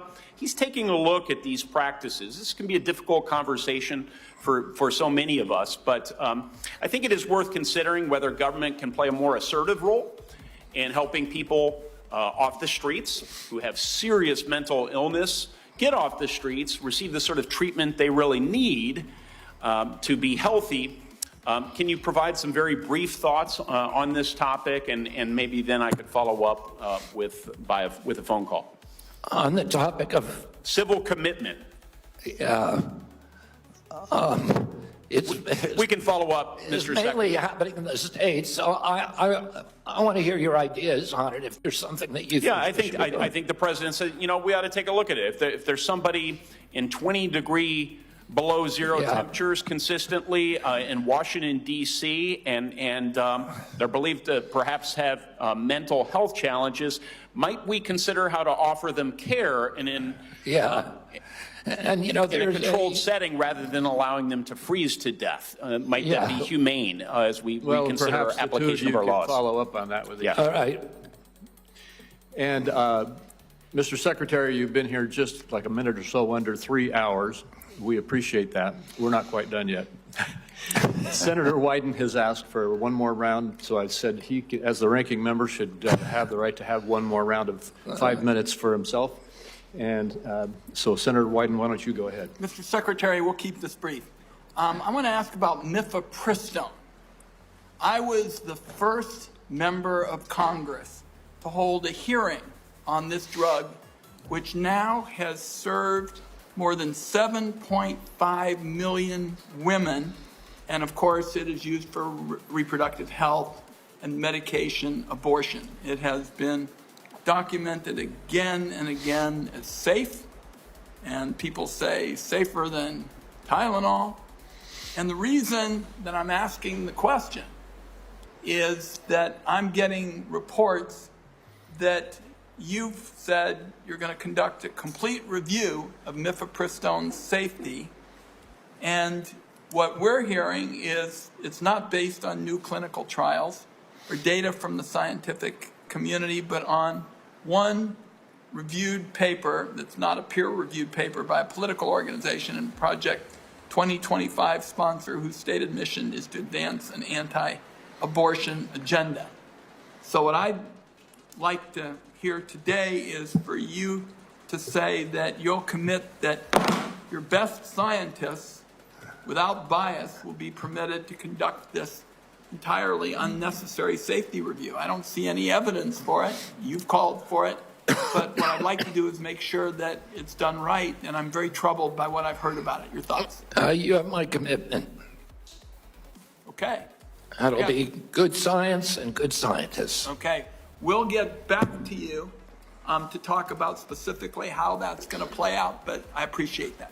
Okay, one last point for you, Mr. Chairman. I'm going to ask unanimous consent to enter into the record declaration by these kids, you know, some of them very young, who in the middle of the night, we were told by whistleblowers, are being whisked away and the like.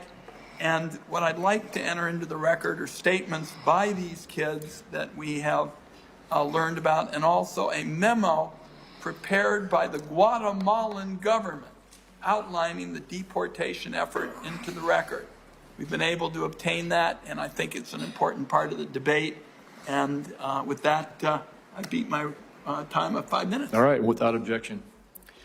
Thank you very much, Senator Wyden. And we are now at the point where I'll just make a couple of very brief personal closing remarks, and then I've decided, Mr. Secretary, you know, I said at the outset of this hearing it was going to be some partisan battling going on. That is something that's very obvious to anybody who's paid any attention to what's happened in the last 3 hours.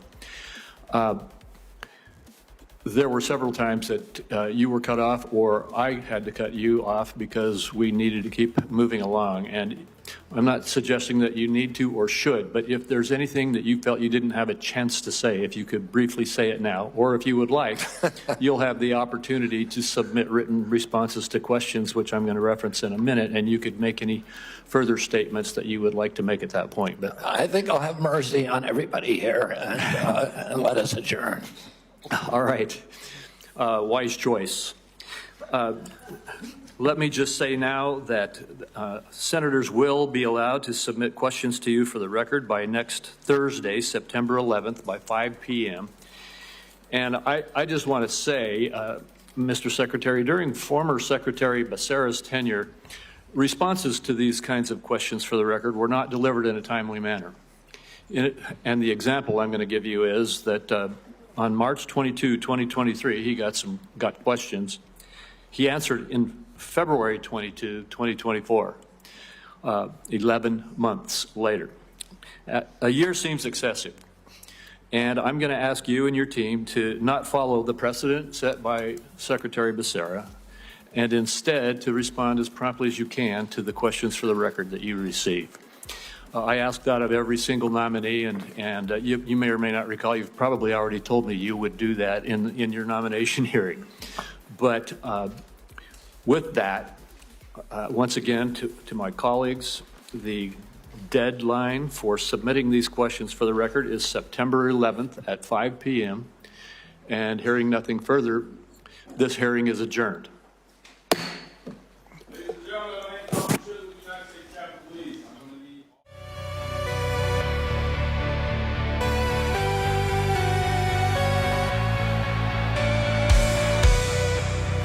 The words of the liar's mouth, causing their followers doubt. One voice shouts above the crowd, the message of political cow. Conspiracies abound inside their twisted sound. One voice shouts above the crowd, the message of political chaos.